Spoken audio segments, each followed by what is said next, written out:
The desert breathes differently than other places. It inhales with the scorching pull of noon sun and exhales with the ghostly whisper of evening wind. In the vast expanse of the Sonoran wilderness, where saguaro cacti stand like ancient sentinels, and the horizon shimmers with heat mirages, time moves at its own pace. Here, beneath the endless dome of bleached sky, stories unfold that test the very limits of human endurance and compassion. Some tales begin with storms, others with silence. This one began with abandonment. Before we jump back in, tell us where you're tuning in from, and if this story touches you, make sure you're subscribed because tomorrow I've saved something extra special for you. Margaret Calloway had lived 73 years before she learned what it meant to be truly alone. Not the comfortable solitude of widowhood, which she'd known for the past decade, but the crushing, absolute isolation that comes when those you trusted most leave you to die under a merciless sun. The morning had started like any other expedition morning. The canvas of their camp stirred with the pre-dawn bustle of her grandson Timothy and his business partner, a sharp-eyed man named Henderson who spoke in numbers and wore his greed like cologne. They'd been planning this venture for months, a search for the legendary Esperanza mine, supposedly lost somewhere in the treacherous beauty of the Arizona Territory.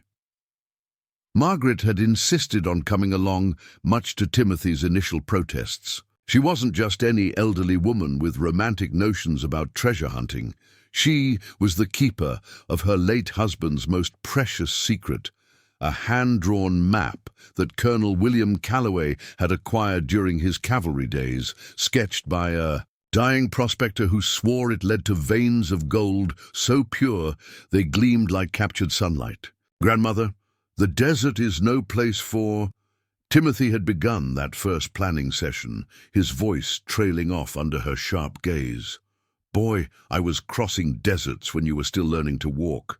That map has been in this family for 40 years, and I'll be damned if I'm going to hand it over to strangers and wait at home like some fragile ornament." Henderson had been more pragmatic. "Mrs. Calloway, with all due respect, your knowledge could be invaluable. The landmarks your husband noted, the terrain descriptions, they match our survey reports perfectly." What Henderson hadn't said, but what Margaret had seen in his calculating eyes, was that her presence served another purpose. An elderly woman would draw less suspicion if they encountered other prospectors or territorial officials. Who would suspect a grandmother on a family camping trip searching for lost gold? Now, as the sun climbed toward its brutal midday peak, Margaret wished she had listened to the small voice of doubt that had whispered warnings she'd chosen to ignore. The betrayal had been swift and efficient. While she dozed in the shade of their supply wagon during the hottest part of the previous day, Timothy and Henderson had quietly loaded their horses with water, provisions, and, most importantly, her husband's map. She'd awakened to find them already mounted, their faces set with the kind of determination that comes when money trumps blood. "I'm sorry, Grandmother," Timothy had said, though his eyes were already focused on the distant mountains where the map promised riches lay. "Hidden. The terrain ahead is too dangerous. We'll come back for you once we've secured the claim." Henderson had been more honest in his cruelty. "Mrs. Calloway, you've served your purpose. That map is worth more than sentiment now." They'd left her with a single canteen of warm water, a handful of hardtack biscuits, and the shade of a dying Palo Verde tree. No horse, no weapon, no hope of walking the 40 miles back to the nearest settlement before the desert claimed her. That was yesterday. Now, Margaret sat with her back against the rough bark of the Palo Verde, its sparse leaves offering precious little relief from the sun that seemed determined to burn the very life from her bones. The canteen beside her held perhaps 2 swallows of water, tasting of metal and desperation. Her lips were already beginning to crack, and she could feel the first stages of delirium creeping at the edges of her consciousness like heat mirages dancing on distant stone. But Margaret Calloway had not survived 7 decades frontier life, the loss of her husband, and the raising of an ungrateful grandson to give up easily. Even as her throat burned and her vision blurred, her mind remained sharp with a mixture of fury and determination. She thought of William, her husband of 43 years, who had died peacefully in his bed with her hand in his. How he would rage if he knew that his grandson, the boy he'd taught to ride, to shoot, to read the stars, had left his beloved wife to die alone in the wasteland. "You always said I was too stubborn to die easy, didn't you, William?" she whispered to the desert air, her voice barely more than a rasp. The map Timothy had stolen wasn't the only copy. William had been a meticulous man, a soldier who understood the value of redundancy. Hidden in the lining of Margaret's traveling bag, the one item her betrayers had deemed too worthless to steal, was a second copy, drawn in her husband's careful hand on a piece of oiled leather that could survive anything short of fire. She'd discovered it that first night, as she'd searched through her belongings by the light of a dying campfire, hoping to find some overlooked morsel of food or drop of water. Instead, she'd found something far more valuable, the power to choose her own ending. The map showed not just the location of the Esperanza mine, but also the network of seasonal water sources, hidden springs, and ancient Native American trails that crisscrossed this seemingly barren landscape. William had marked each water source with a different symbol, noting which were reliable year-round and which depended on recent rainfall. If she was going to die out here, Margaret decided, she wouldn't die as a victim of her grandson's greed. She would die on her own terms, walking toward hope rather than waiting for death to find her. The desert had taught her patience during the long years she'd lived on the frontier. It had taught her to read the subtle signs that meant the difference between life and death, the flight patterns of birds that led to water, the types of rock formations that provided shade during the killing hours of midday, the way certain plants pointed toward underground springs. As the sun reached its zenith on her second day alone, Margaret forced herself to stand. Her legs trembled with weakness, but her will remained iron strong. She tucked the precious map into her bodice, shouldered her small traveling bag, and began to walk.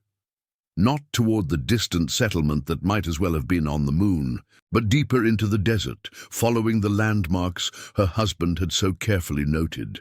According to his map, there should be a seasonal spring approximately 3 miles southeast, nestled in a box canyon where Apache hunting parties had once made camp. Each step was an act of defiance against the circumstances that had brought her here. The sun beat down like a physical weight, pressing her toward the earth with merciless intensity. The rocky ground radiated heat through the thin soles of her traveling boots, and the dry air seemed to steal moisture from her lungs with every breath. But Margaret had endured hardship before. She remembered the winter of 1847, when she and William had been snowed in for 3 months with nothing but salt pork and dried corn. She remembered the summer her youngest child had been born during a fever epidemic, when she'd nursed both baby and husband back to health with nothing but prayer and stubborn love. This desert was just another test, another challenge to overcome. As she walked, she began to notice details that her despair had initially obscured. The way certain cacti seemed to lean in specific directions, following underground water sources, the flight patterns of hawks and ravens who knew the location of every spring and seep within 50 miles, the subtle differences in soil color that indicated where flash floods had once carved temporary rivers through the landscape. Her husband's military training had made him an excellent observer of terrain, but 40 years of frontier life had made Margaret something perhaps more valuable, a reader of the land's deeper rhythms. The sun was beginning its slow descent toward the western mountains when she first spotted the canyon. It appeared gradually, emerging from the heat haze like something from a fever dream. The entrance was narrow, almost hidden between two towering walls of red sandstone that had been carved by millennia of flash floods and wind. Margaret paused at the canyon mouth, swaying slightly on her feet. The last drops of water from her canteen were long gone, and her tongue felt thick and foreign in her mouth. But there, carved into the stone near the entrance, she could make out the faint traces of ancient petroglyphs, spirals and animal. Figures that spoke of human presence stretching back countless generations. This was the place William had marked on his map. The seasonal spring should be just around the first bend, where the canyon walls opened into a small amphitheater of stone.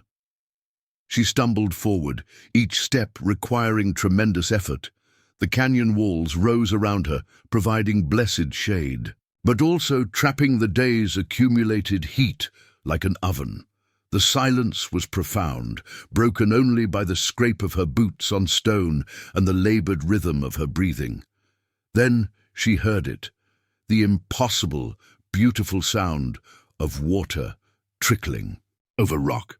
The spring was exactly where William's map had promised, seeping from a crack in the canyon wall and forming a small, clear pool at the base of the red stone.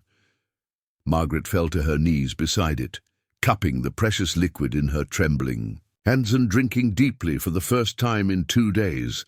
The water was sweet and cold, tasting of minerals and stone and life itself. She drank until her stomach ached, then splashed the miraculous liquid on her face and neck, washing away the grime and desperation of the past 48 hours. Only then did she allow herself to truly examine her surroundings. The canyon was larger than it had appeared from the entrance, opening into a natural amphitheater perhaps 50 yards across.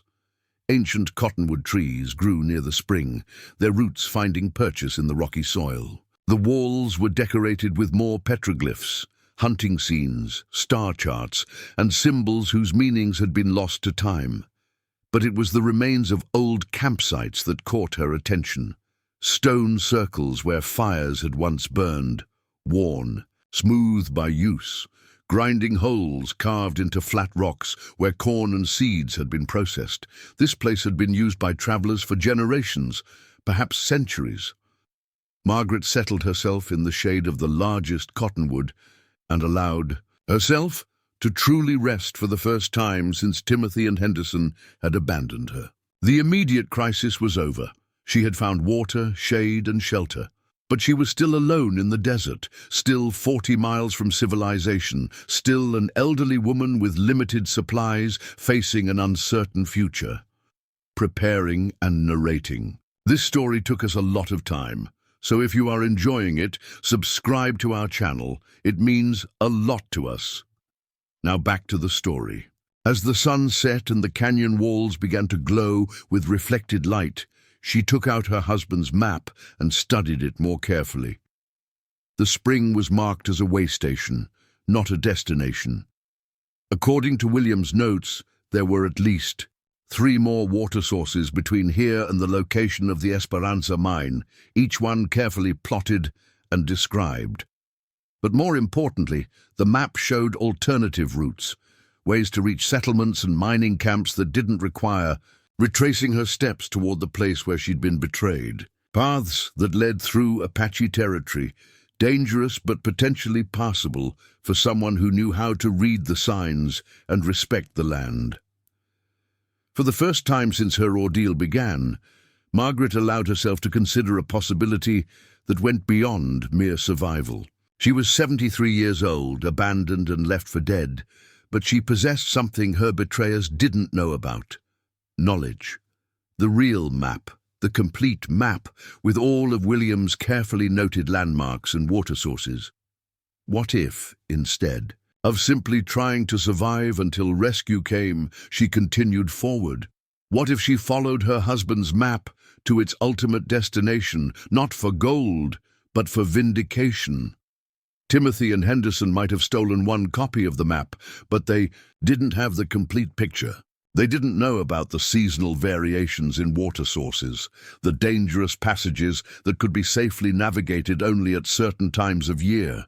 the Apache trails that offered shortcuts known only to those who had lived in this country for decades. As the first stars appeared in the darkening sky above the canyon, Margaret made a decision that would have seemed impossible just days earlier. She would not wait for rescue. She would not try to retreat to safety. She would move forward, following her husband's map deeper into the desert, toward the legendary mine that had cost so many men their lives and fortunes. Not because she cared about gold, but because she refused to let her story end with abandonment and defeat. The desert night brought its own challenges. The temperature dropped dramatically, and Margaret's light clothing provided little protection against the chill. She gathered dead wood from the cottonwoods and built a small fire in one of the ancient stone circles, feeling a deep connection to all the other travelers who had warmed themselves at this same spot across the centuries. As the flames danced and cast shifting shadows on the canyon walls, she thought about the strange turns her life had taken. 3 days ago, she had been a grandmother on what she believed was a family adventure.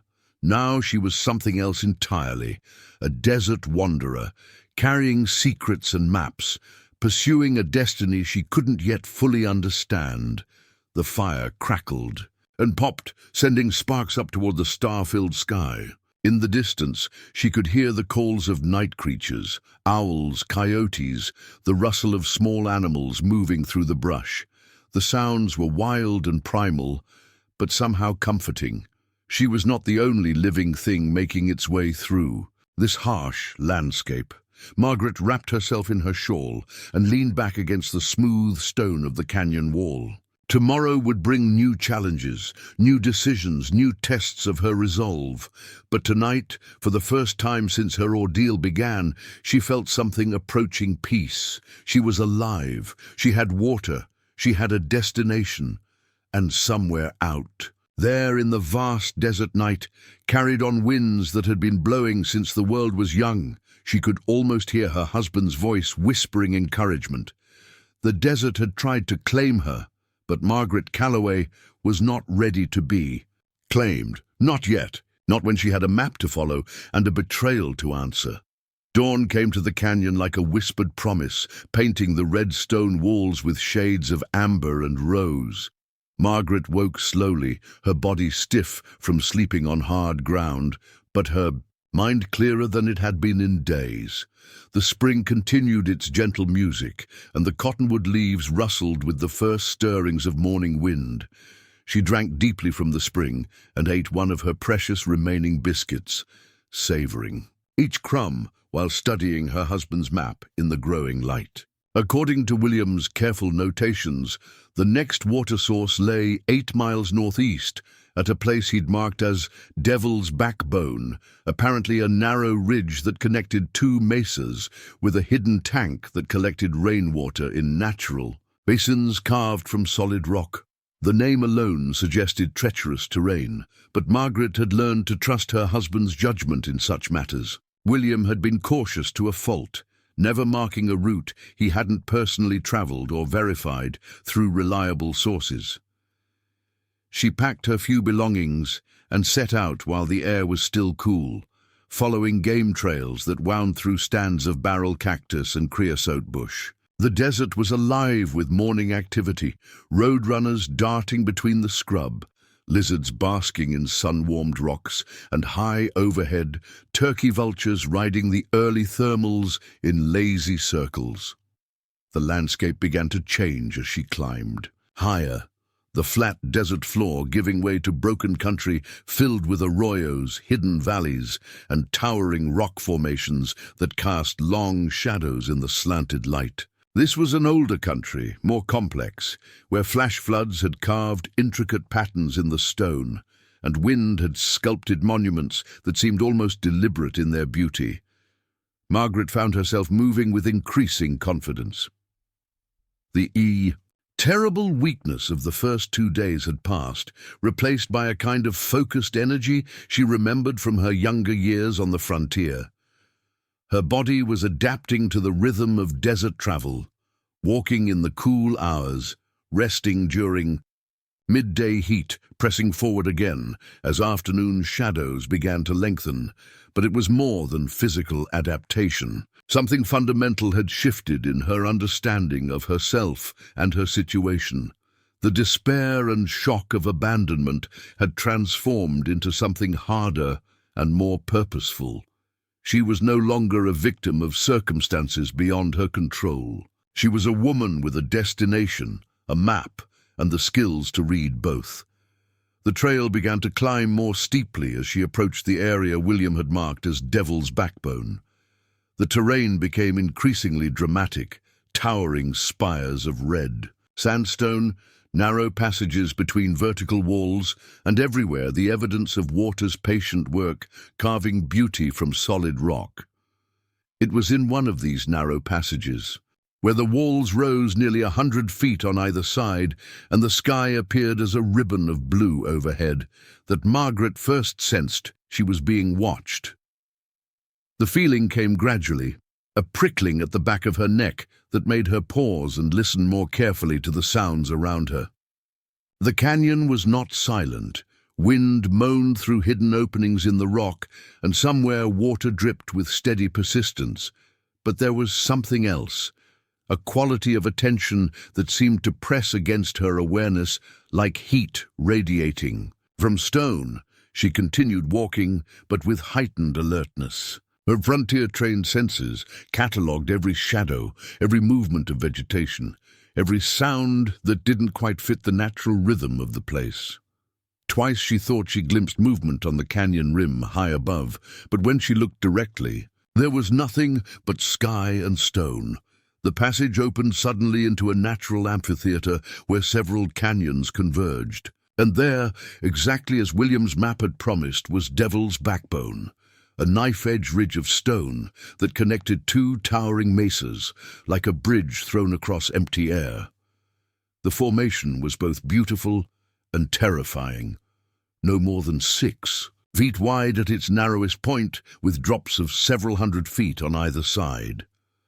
Margaret approached the base of the ridge and found the beginning of what had once been a trail, worn handholds and footholds carved into the stone, probably by Native American travelers over countless generations. The path was still passable, though it required careful attention and steady nerves. She began to climb, testing each handhold before trusting her weight to it. The ascent was slow and demanding, but not beyond her capabilities. Years of ranch work had kept her hands strong and her balance sure, and the knowledge that water waited at the top provided powerful motivation. Halfway up the ridge, she paused to rest and scan the surrounding country. From this vantage point, she could see, for miles in every direction, a vast landscape of mesas, canyons, and distant mountains that seemed to stretch beyond the edge of the world. The beauty was overwhelming and terrible, a reminder of just how small and temporary human presence was in this ancient land. It was while she rested that she first saw him clearly. He stood on the rim of the opposite mesa, perhaps 300 yards away, motionless as the stone itself. A young man, tall and lean, with long black hair that moved slightly in the wind. Even at that distance, she could sense the quality of his attention, the way he watched her with the focused intensity of a hunter, Apache. The word came to her mind without fear, just recognition. She had lived long enough on the frontier to know the difference between observation and threat, and what she sensed from the distant figure was curiosity rather than hostility. For a long moment, they regarded each other across the gulf of air and stone. Then, slowly and deliberately, Margaret raised her hand in greeting. The gesture was simple, universal, carrying no aggression or demand, just acknowledgement of shared presence in this vast wilderness.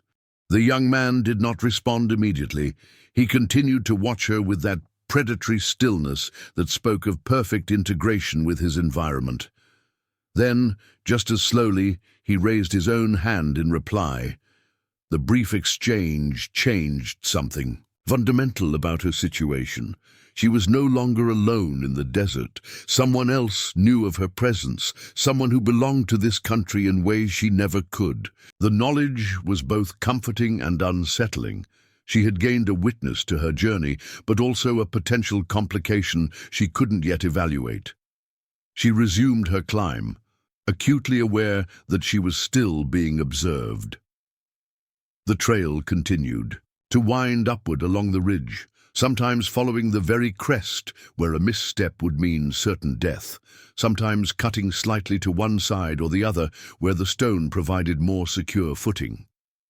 Near the top, she discovered why William had chosen to mark this place on his map.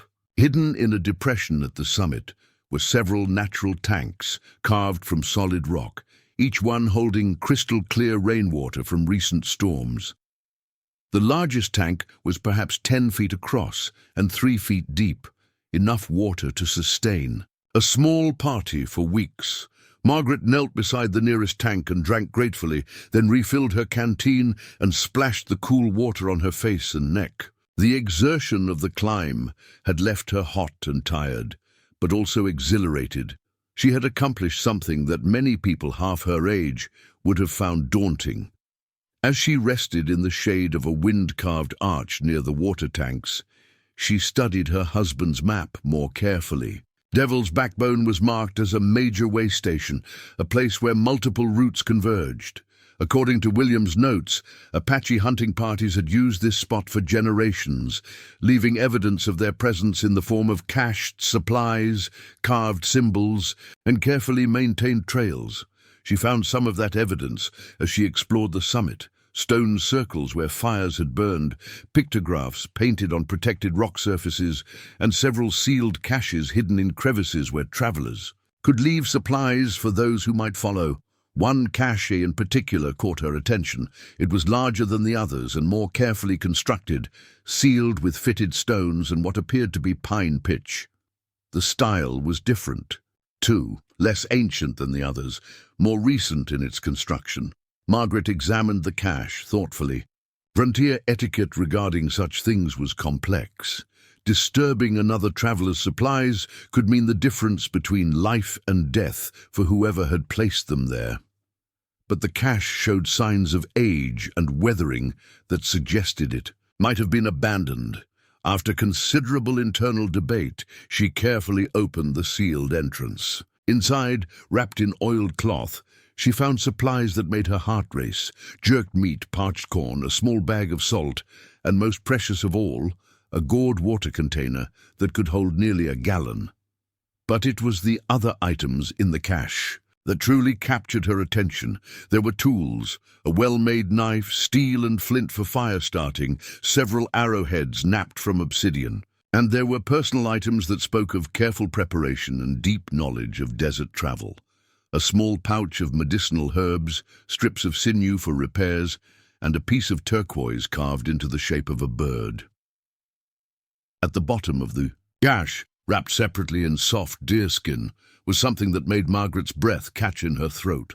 It was another map, drawn on a prepared hide with pigments that had remained bright despite the years. But this map was different from her husband's careful military cartography. This one showed the country from a perspective that spoke of intimate knowledge, of someone who had walked every trail and known every water source. The two maps complemented each other perfectly. William showed the major landmarks and routes with military precision, while this one revealed the subtle details that could make the difference between success and disaster.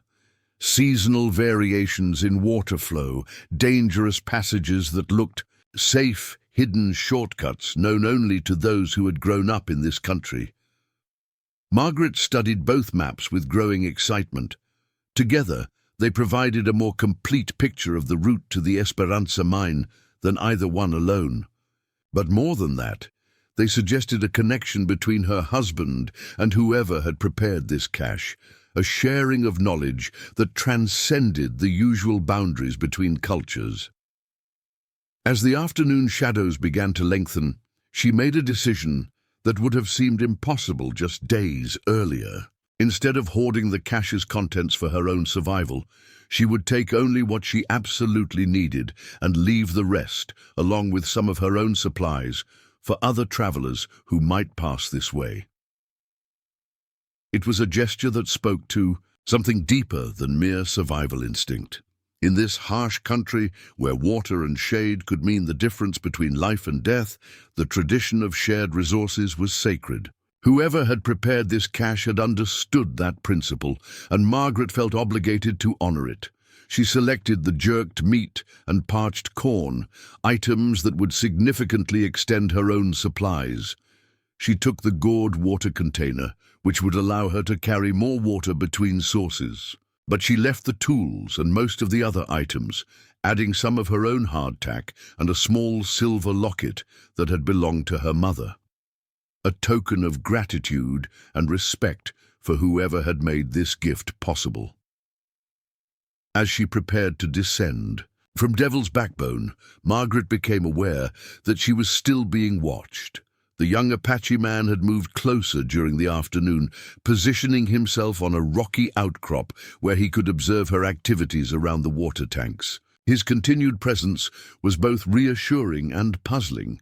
He seemed content to watch without approaching, maintaining a careful distance that spoke of respect rather than hostility. The descent proved more challenging than the ascent, requiring her to move slowly and test each foothold carefully as the shadows deepened and the light began to fail. By the time she reached the canyon floor, the first stars were appearing in the darkening sky overhead. She made camp in a sheltered alcove near the base of Devil's Backbone, building a small fire from driftwood that flash floods had deposited. Among the rocks, the jerked meat from the cache provided the first substantial meal she'd had in days, and the additional water gave her a sense of security she hadn't felt since leaving the spring. As she sat beside her fire, studying the two maps by flickering light, Margaret reflected on the strange turns her journey had taken. What had begun as a desperate flight from abandonment was transforming into something else entirely. A pilgrimage, perhaps, or a quest whose ultimate purpose she couldn't yet understand. The presence of the Apache observer added another layer of complexity to her situation. His continued interest suggested more than casual curiosity. Perhaps he was a scout for a larger group, evaluating whether she represented a threat or opportunity. Or perhaps he was simply intrigued by the unusual sight of an elderly white woman traveling alone through a country that claimed the lives of younger, better-equipped men. Whatever his motives, his presence had changed the fundamental nature of her journey. She was no longer alone with her maps and memories, no longer isolated in her struggle against the desert's challenges. Someone else was now part of her story, though she couldn't yet guess what role he might play. As the fire burned lower and the night sounds of the desert began to emerge from the cooling air, Margaret made another decision that would have surprised her younger self. Instead of trying to hide her presence or alter her route to avoid further contact, she would continue on her planned path. If the young Apache wanted to observe her journey, she would let him. If he chose to approach, she would meet him with the same openness she had shown in their brief exchange of greetings. The frontier had taught her that survival often depended on reading people as carefully as reading the land. And what she had read in that distant figure was not menace, but something more complex. Intelligence, curiosity, and perhaps even a form of respect for her determination to travel through a country that commanded respect from anyone who entered it. She banked her fire carefully and wrapped herself in her shawl, using her traveling bag as a pillow. Above her, the stars wheeled in their ancient patterns, the same stars that had guided travelers through this country for thousands of years. Tomorrow would bring new challenges and new decisions, but tonight she felt a quiet confidence that had been missing since her ordeal began. The desert had tested her and found her worthy of continued existence. She had water, food, shelter, and direction. She had maps that revealed secrets known to few living people. And somewhere in the darkness beyond her fire's glow, She had acquired what every desert traveler needed most, a witness to her passage through the wilderness. Margaret closed her eyes and listened to the night sounds. The distant call of coyotes, the whisper of wind through stone, and somewhere, so faint it might have been imagination, the sound of another small fire crackling in the darkness. She was no longer alone, and that knowledge carried her gently into sleep. The third day of Margaret's transformed journey began with revelation. She woke to find a small bundle placed carefully beside her cold fire pit, not close enough to startle her awake, but positioned where she couldn't miss it upon rising. The placement spoke of someone who had approached during the deep hours of night, with skills that bordered on the supernatural. Inside the bundle, wrapped in soft rabbit fur, were 3 items that made her pulse quicken. Fresh, prickly pear pads, carefully cleaned of their spines and ready to eat. A handful of pine nuts, rich with oil and nutrition. And most telling of all, a small piece of charcoal that had been shaped into a crude drawing tool. Margaret examined the charcoal carefully. One end had been sharpened to a fine point, while the other remained rough for broader strokes. It was clearly meant for communication, for making marks that could bridge the gap between 2 people who shared no common language. She looked around the canyon carefully, searching for any sign of her mysterious benefactor, but saw nothing except the morning shadows retreating up the canyon walls. Whoever had left these gifts possessed skills that made him nearly invisible, even in relatively open country. The prickly pear pads were a godsend. Margaret had heard of their nutritional value, but had never learned the proper technique for preparing them. These had been expertly cleaned, with even the smallest spines removed. She ate them slowly, savoring their moisture and subtle flavor, feeling strength flow back into her body with each bite. As she packed her belongings and prepared to continue her journey, Margaret made a decision that would alter the course of everything that followed. Using the gifted charcoal, she drew a simple map in the smooth sand near her fire pit. Not her husband's precious map or the one from the cache, but a basic sketch showing her intended route for the day. It was an act of trust that went against every survival instinct she'd developed during 40 years of frontier life. By revealing her planned movements, she was making herself vulnerable to ambush, robbery, or worse. But something in the careful placement of the gifts, in the respectful distance her observer had maintained, suggested that traditional fears might not apply to this situation. She drew the landmarks she expected to encounter based on her maps, a distinctive rock formation that resembled a sleeping giant, a narrow canyon that supposedly contained ancient cliff dwellings, and finally a place William had marked as Turquoise Springs, where she hoped to find her next water source. Before leaving the sand map, Margaret added one more element.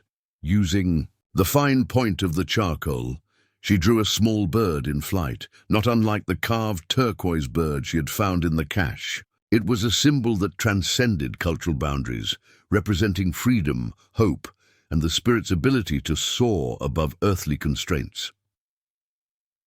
The morning's travel took her through a country that seemed designed by some mad god, with a passion for both beauty and treachery. Narrow passages opened suddenly into vast amphitheaters. Gentle slopes revealed themselves as approaches to terrifying precipices. What appeared to be solid ground often proved to be merely a thin crust over hidden caverns.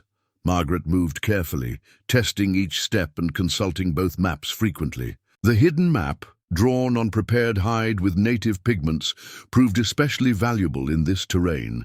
Its unknown creator had marked dangers that William's military survey had missed, places where flash floods created temporary but deadly waterfalls, sections of trail that became impassable during certain wind conditions, and spots where rockfall posed constant threats.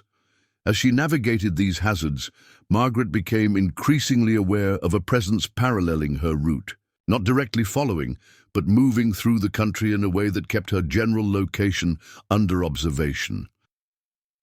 Occasionally she glimpsed movement on distant ridges or caught the faint sound of displaced stones from hidden passages.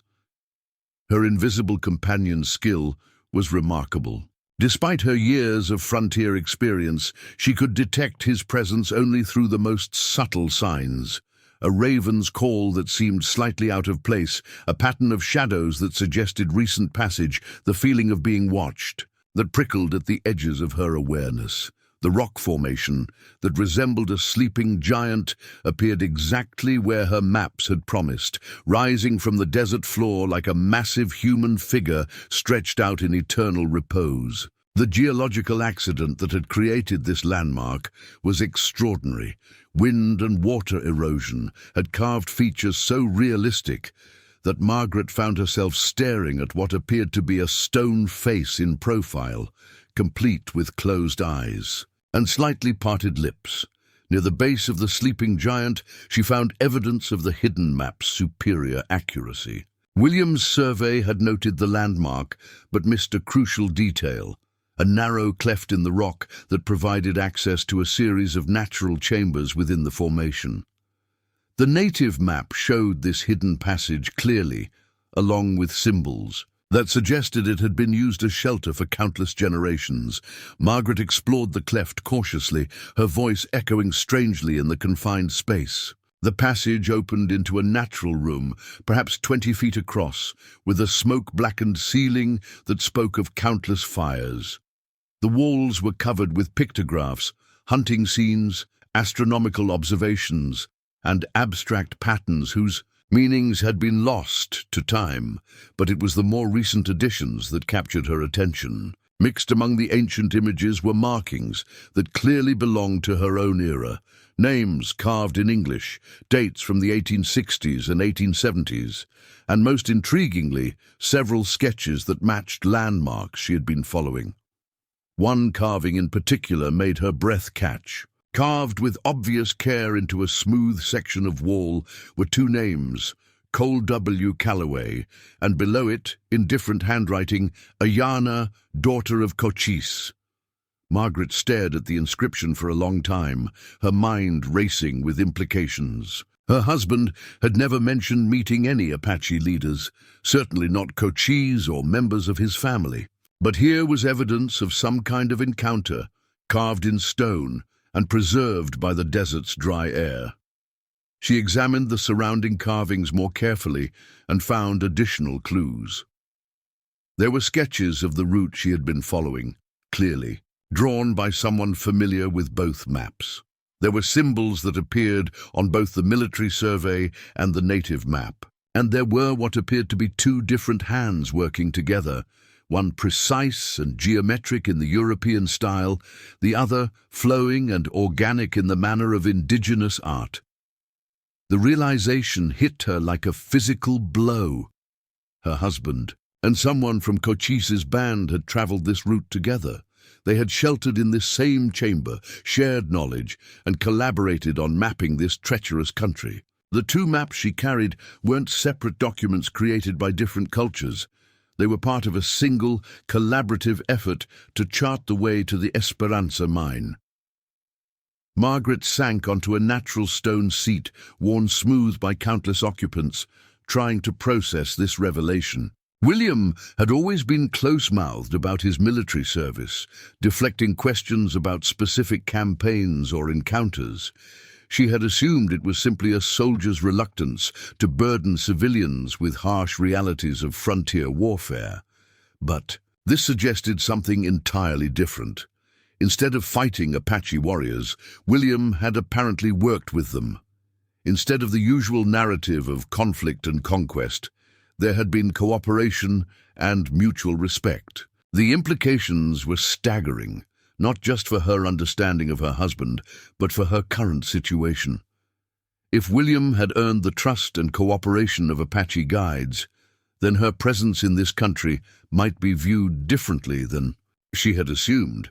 She wasn't just another white intruder to be watched and possibly eliminated. She was the widow of someone who had shown respect for indigenous knowledge and been trusted with sacred information. The realization transformed her understanding of her mysterious observer.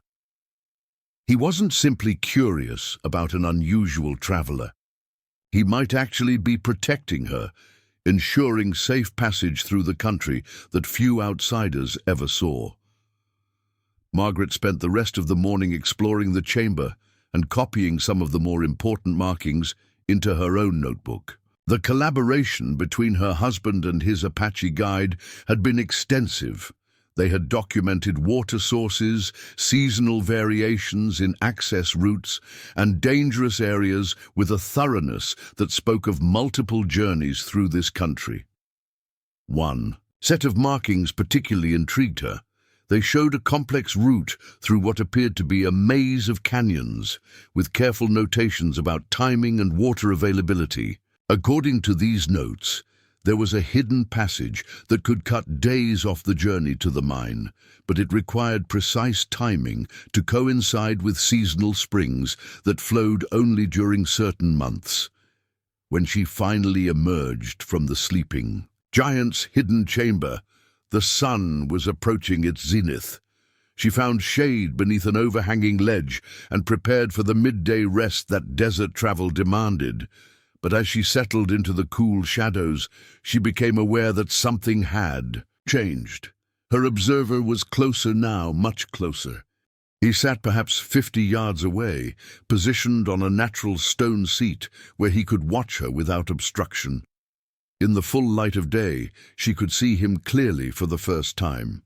He was young, probably no more than 25, with the lean build and graceful posture of someone completely at home in this harsh environment.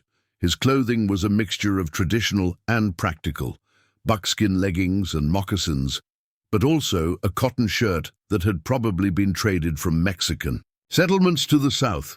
What struck her most forcefully was his face. It held the same intelligent intensity she had sensed from a distance, but now she could see something else.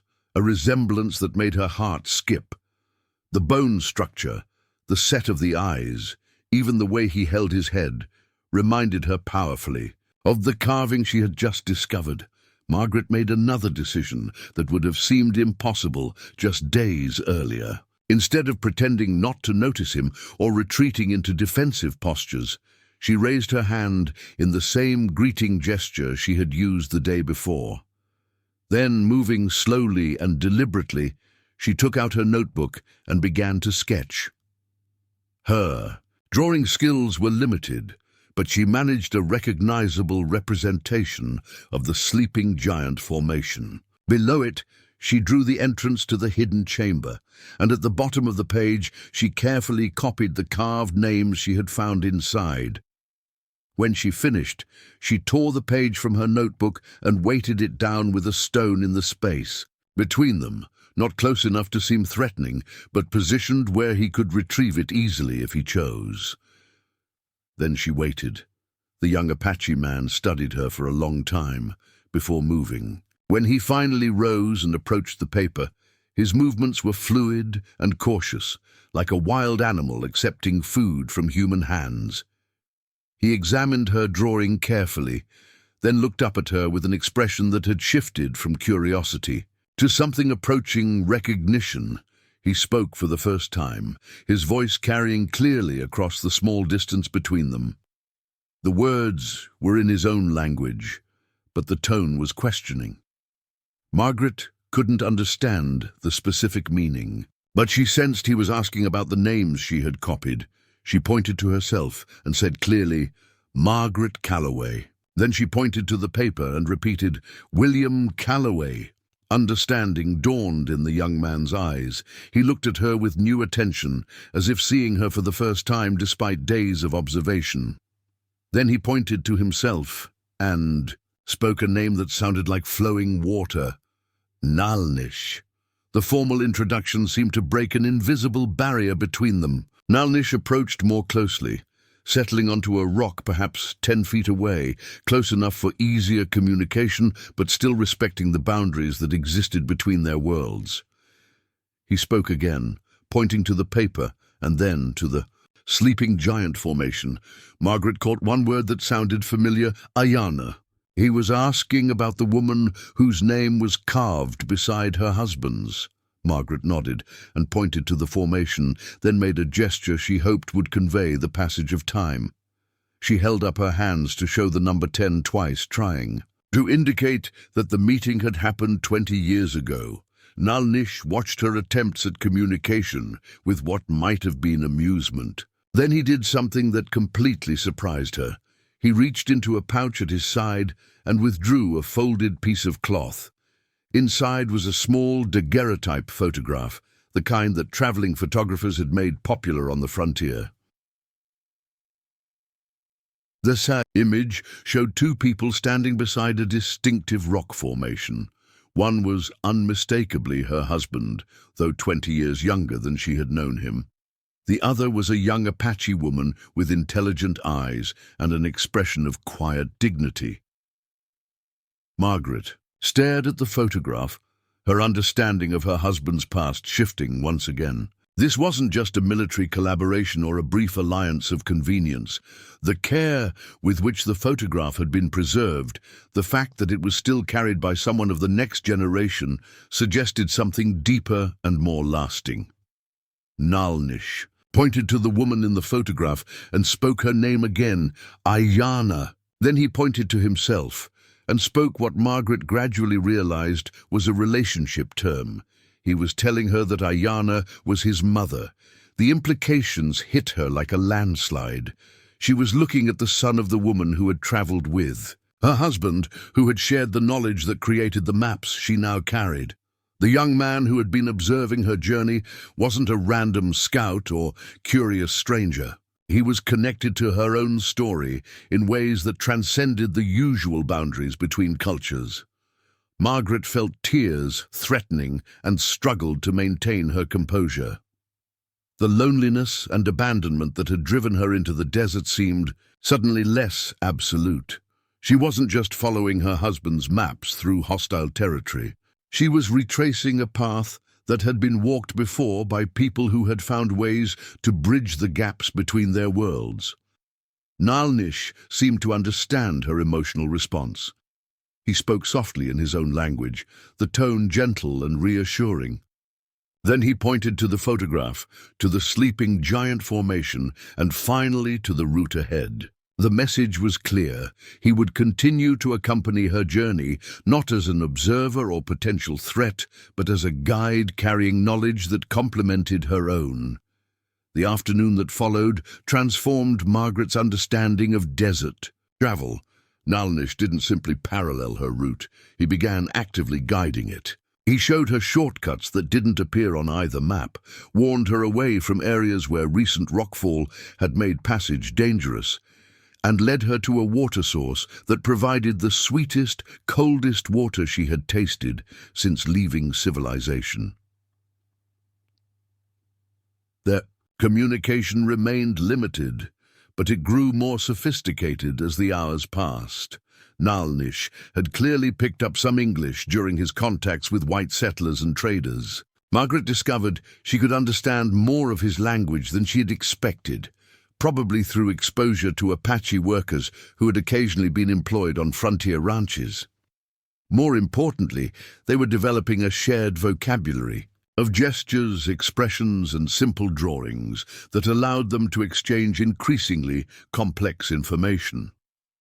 When Nalnish wanted to warn her about a dangerous passage ahead, he could sketch it quickly in the sand.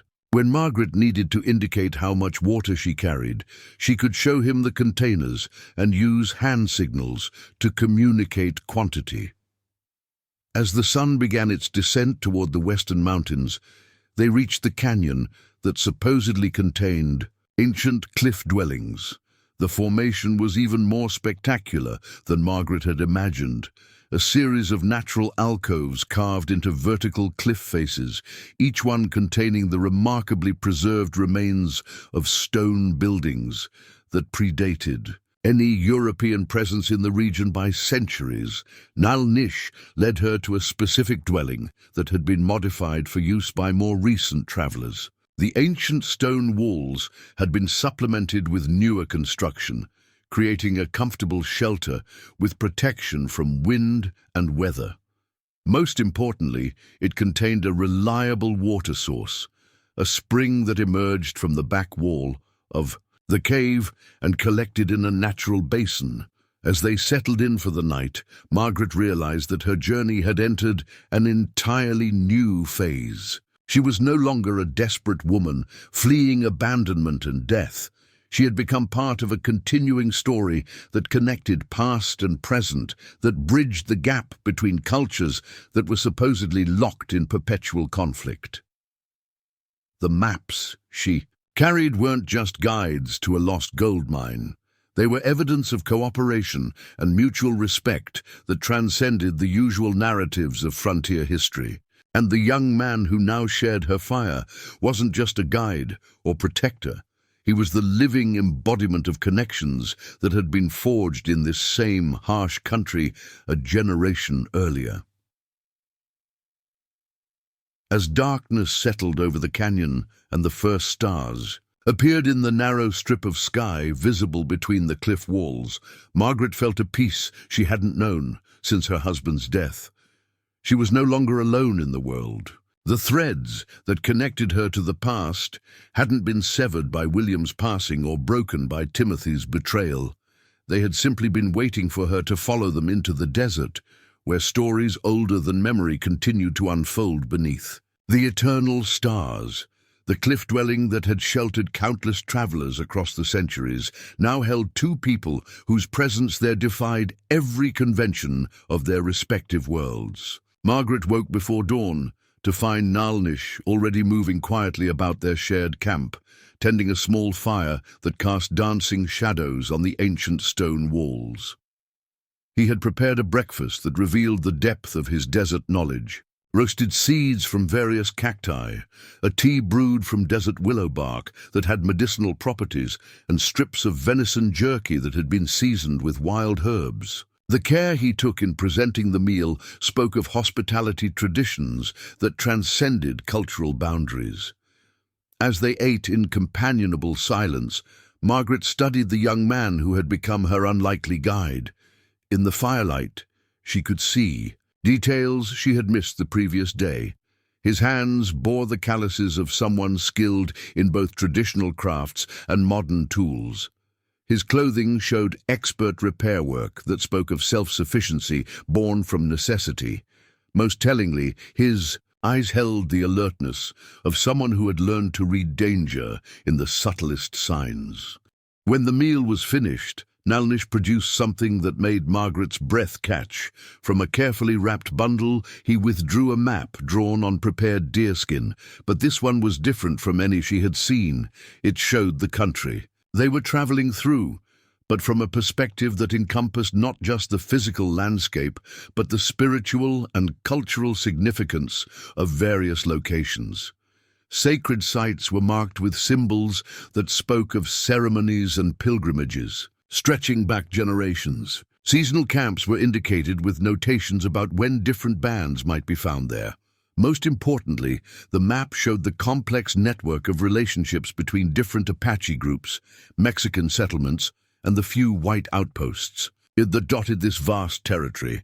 Nalnish spread the map between them and began to speak, mixing English words with his own language and supplementing both with gestures and sketches in the sand. Gradually, Margaret began to understand that he was warning her about more than just the physical dangers of desert travel. The country ahead was becoming increasingly unstable.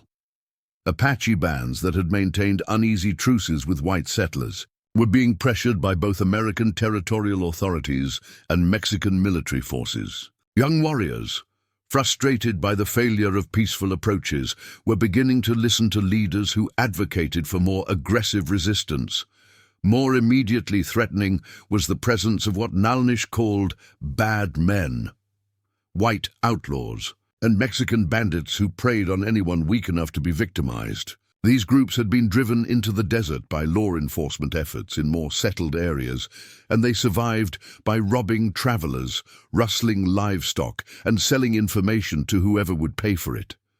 According to Nalnish's intelligence, at least 2 such groups were currently operating in the region Margaret needed to cross to reach the Esperanza mine. One was led by a former Confederate soldier named Dawson, who had turned to banditry after the war. The other consisted mainly of Mexican deserters who had fled military service and now lived by theft and intimidation. But the most immediate danger came from an unexpected source. Timothy and Henderson, Margaret's betrayers, had not simply ridden off to claim the mine for themselves. They had spread word in the territorial settlements that an elderly woman was wandering alone in Apache country, probably carrying valuable information about gold deposits. The story they told painted Margaret as a confused widow who didn't understand the value of what she possessed. They had offered a reward for her rescue, knowing that any bounty hunters who found her would likely claim both the reward and whatever maps or information she carried. Nalnish had learned of this bounty through the complex communication network that connected Apache camps, Mexican villages, and white settlements. Traders, scouts, and mixed-blood intermediaries carried news across cultural boundaries, creating an information system that often knew about events before official authorities did. The news that armed men were actively searching for her transformed Margaret's situation completely. What had begun as a personal quest for vindication was becoming a race against time and hostile forces. She was no longer simply following maps toward a distant goal. She was fleeing pursuit while navigating through a country where wrong turns could be fatal. Nalnish's response to this intelligence revealed the depth of his commitment to her safety. Instead of suggesting that she turn back or seek protection in white settlements, he began planning a route that would avoid the most obvious search areas while still allowing them to reach their destination. His knowledge of the country was extraordinary. He knew which water sources were likely to be watched, which trails were too obvious for safety, and which areas could provide concealment for extended periods if necessary. More importantly, he understood the thinking patterns of both Apache warriors and white bounty hunters, allowing him to predict where dangers were most likely to emerge. The route he proposed would take them through some of the most challenging terrain in the territory, a series of hidden canyons and mesa-top trails that few outsiders had ever seen. The journey would be longer and more difficult, but it would keep them away from the main travel corridors where searchers were most likely to concentrate their efforts. Margaret listened to his plan with growing admiration for his tactical thinking. The young man, who had seemed like a simple desert wanderer, was revealing himself to be a sophisticated strategist with access to intelligence networks that most military commanders would envy. But accepting his guidance would mean trusting him completely. The route he proposed would take them through the heart of Apache country, following trails that existed only in indigenous memory. If his motives were other than he claimed, she would be completely at his mercy in country where no rescue was possible. The decision required her to confront her deepest assumptions about race, culture, and the nature of human character. Everything she had been taught about Apache people suggested that trusting one would be suicidal folly. But everything she had experienced since meeting Nalnish contradicted those teachings. Margaret studied the young man's face as he outlined his plan, searching for any sign of deception or hidden agenda. What she saw instead was genuine concern for her welfare and a kind of professional pride in his ability to navigate the challenges ahead. His investment in her safety seemed to go beyond mere duty or cultural obligation. She made her choice with the same decisiveness she had shown throughout her transformed journey. "I trust you," she said simply. "Lead the way." Nalnish nodded, but she could see relief in his expression. Her willingness to follow him into the most remote parts of his homeland meant more than simple acceptance of his guidance. It represented a level of trust that few white people had ever shown to Apache guides. They broke camp immediately, following a barely visible trail that wound upward through breaks in the cliff face. The ascent was challenging, requiring them to help each other over particularly difficult sections, but it led to a hidden mesa top that provided sweeping views of the surrounding country.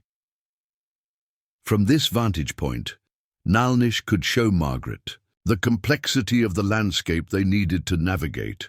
What appeared from below to be a single mountain range revealed itself as a maze of parallel ridges, hidden valleys, and isolated peaks that created dozens of different microclimates and travel routes.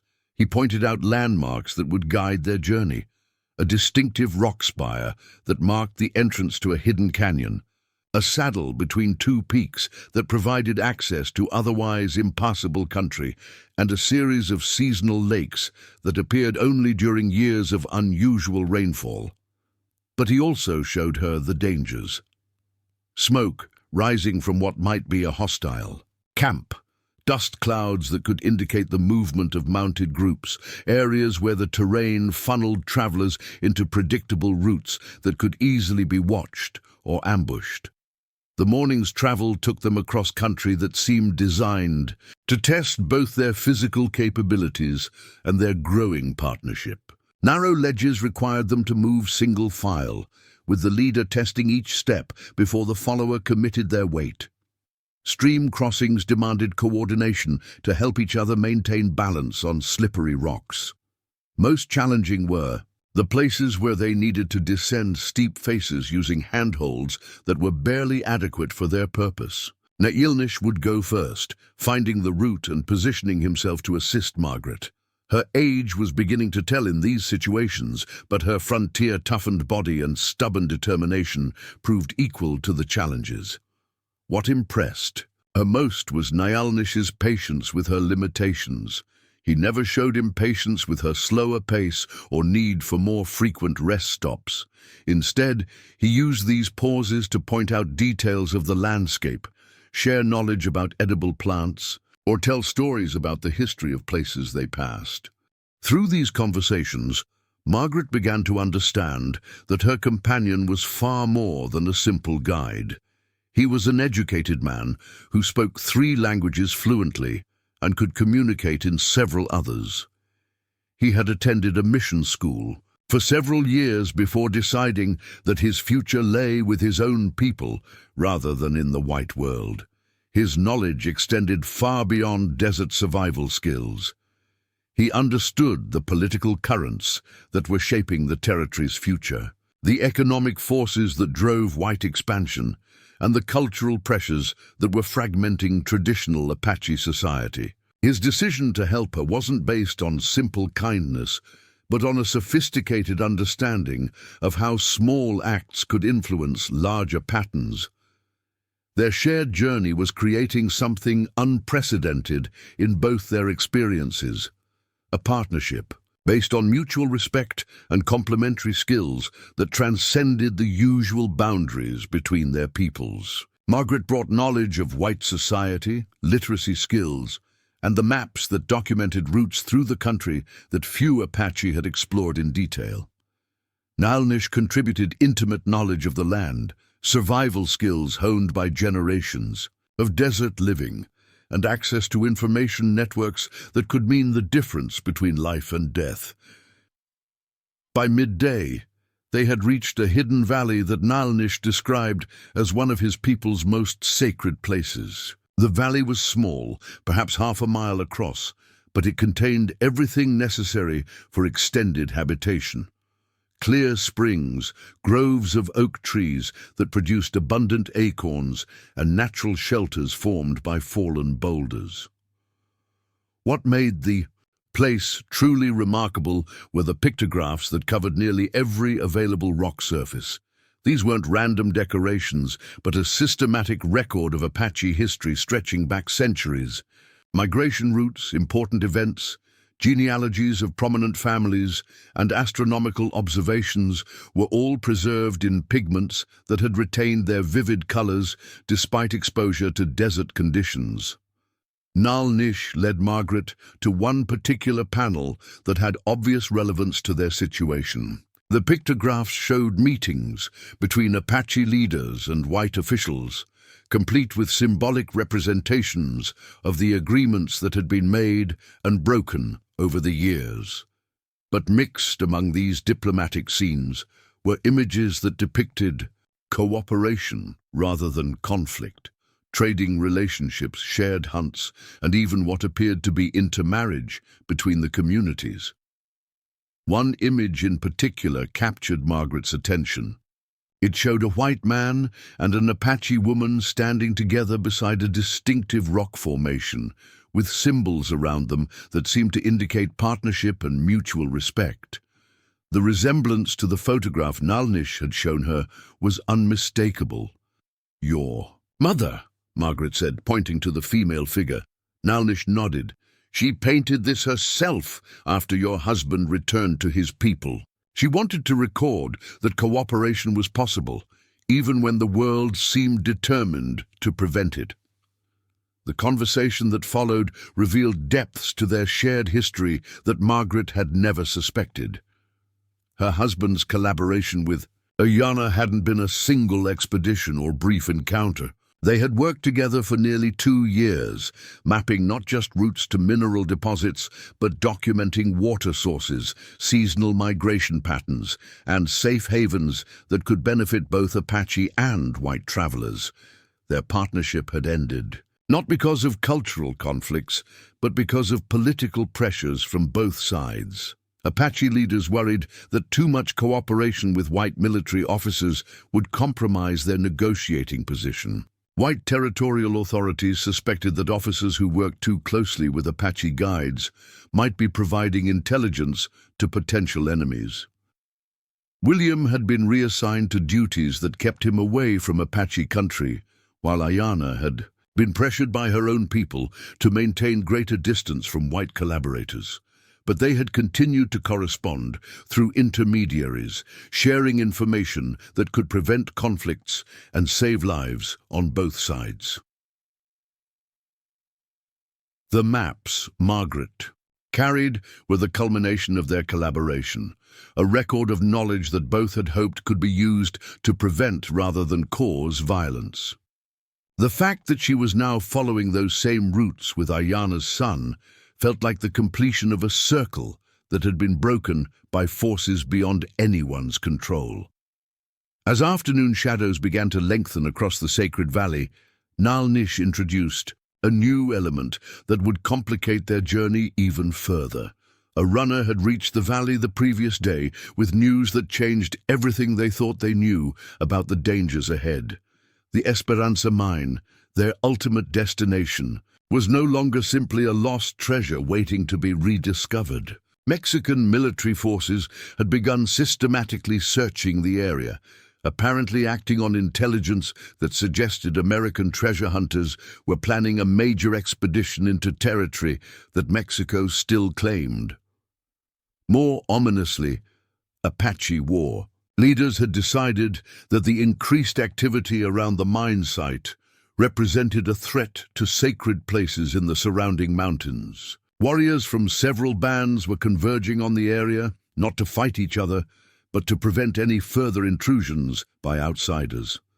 Margaret and Nalnish found themselves caught between multiple hostile forces, all converging on the same remote location for different reasons. Mexican soldiers, Apache warriors, American bounty hunters, and her own treacherous grandson were all heading toward the same destination, creating a situation that could explode into violence at any moment.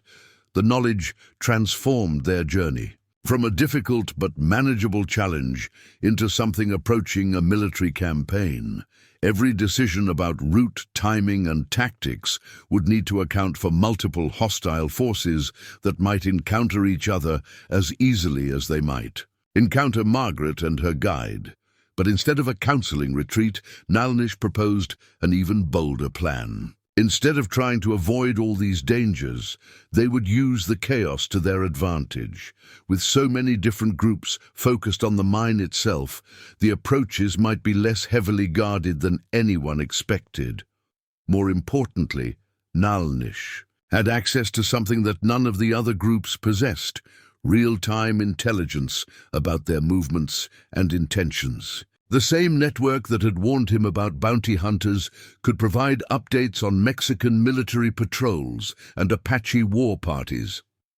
As the sun set over the sacred valley, and they prepared for what might be their last peaceful night before entering the most dangerous part of their journey, Margaret reflected on how completely her life had been transformed.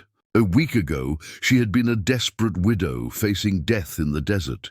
Now, she was part of a two-person reconnaissance team preparing to infiltrate territory contested by multiple armed forces. The change seemed impossible, but she felt more alive than she had in years. The skills and instincts that had carried her through decades of frontier life were finally being tested at their limits. And beside her sat a young man whose courage and intelligence had proven themselves worthy of the highest trust she could offer. Tomorrow would bring dangers that could easily claim both their lives. But tonight, in a valley painted with the history of successful cooperation between their peoples, Margaret felt ready for whatever challenges lay ahead. She was no longer simply following her husband's maps toward a treasure that might not exist. She was helping to write a new chapter in a story that connected past and future, proving that understanding could triumph over the forces that sought to divide the world into irreconcilable enemies. The evening brought an unexpected visitor that would further complicate their already dangerous situation. As Margaret and Nalnish shared a simple meal beside their carefully concealed fire, they heard the distinctive whistle that Apache scouts used to announce their approach to friendly camps. From the darkness beyond their fire's glow emerged a figure that made Nalnish immediately rise to his feet in respectful greeting. The newcomer was an elderly Apache man, whose bearing and dress marked him as someone of significant status within his community. His hair was white with age, but his movements retained the fluid grace of a lifetime spent in harsh country. Nalnish spoke rapidly in his own language, gesturing toward Margaret and then toward the maps spread between them. The older man listened without interruption, his weathered face revealing nothing of his thoughts. When Nalnish finished speaking, the elder studied Margaret with eyes that seemed to see far more than her physical appearance. "I am Geronimo's brother," he said in accented but clear English. "My name is Chihuahua. I knew your husband." The simple statement hit Margaret with the force of revelation. Chihuahua was a name she had heard whispered in territorial settlements with a mixture of fear and respect. He was known as one of the most formidable Apache war leaders, a man whose raids had terrified white settlers across the Southwest. Yet here he sat calmly by her fire, speaking of her husband as if they had been old friends. "William never mentioned meeting you," Margaret said carefully, unsure of the proper protocol for addressing such a legendary figure. Chihuahua's lined face creased in what might have been amusement. White soldiers were not encouraged to speak of friendships with Apache leaders. Such talk could end careers or worse, but your husband was different from most. He understood that this land belonged to all who treated it with respect. The elder's presence transformed their small camp into something approaching a council meeting. He had not come alone. Margaret could sense other figures moving in the darkness beyond the fire's reach. Silent guardians ensuring that this unprecedented gathering remained undisturbed. "Nalnish tells me you seek the mine that the Mexicans call Esperanza," Chihuahua continued. "He says you carry maps made by your husband and my sister Ayana. This interests me greatly." Margaret nodded, uncertain how much she should reveal, but sensing that deception would be both futile and dangerous with this man. "My husband left me those maps, but I didn't understand their full significance until I met your nephew." "Ayana was not just my sister," Chihuahua said. "She was our band's keeper of sacred knowledge, the one who remembered the old stories and the locations of places where our ancestors walked. When she chose to share that knowledge with a white soldier, it caused much discussion among our people." The firelight played across his weathered features as he reached into a beaded pouch and withdrew an object that made Margaret's breath catch. It was a small gold nugget, rough and unpolished, but unmistakably valuable. "This came from the place you seek," he said simply. Ayana brought it to me after her last journey with your husband. She said it was proof that white men's greed and Apache wisdom could serve each other if the right people could be trusted with the knowledge. Margaret stared at the nugget, her mind racing with implications. Her husband had actually reached the Esperanza mine, had seen proof of its legendary wealth, but had never spoken of it to her or apparently to anyone else in white society. Why? She asked. Why keep it secret if they had found what they were looking for? Chihuahua's expression grew grave.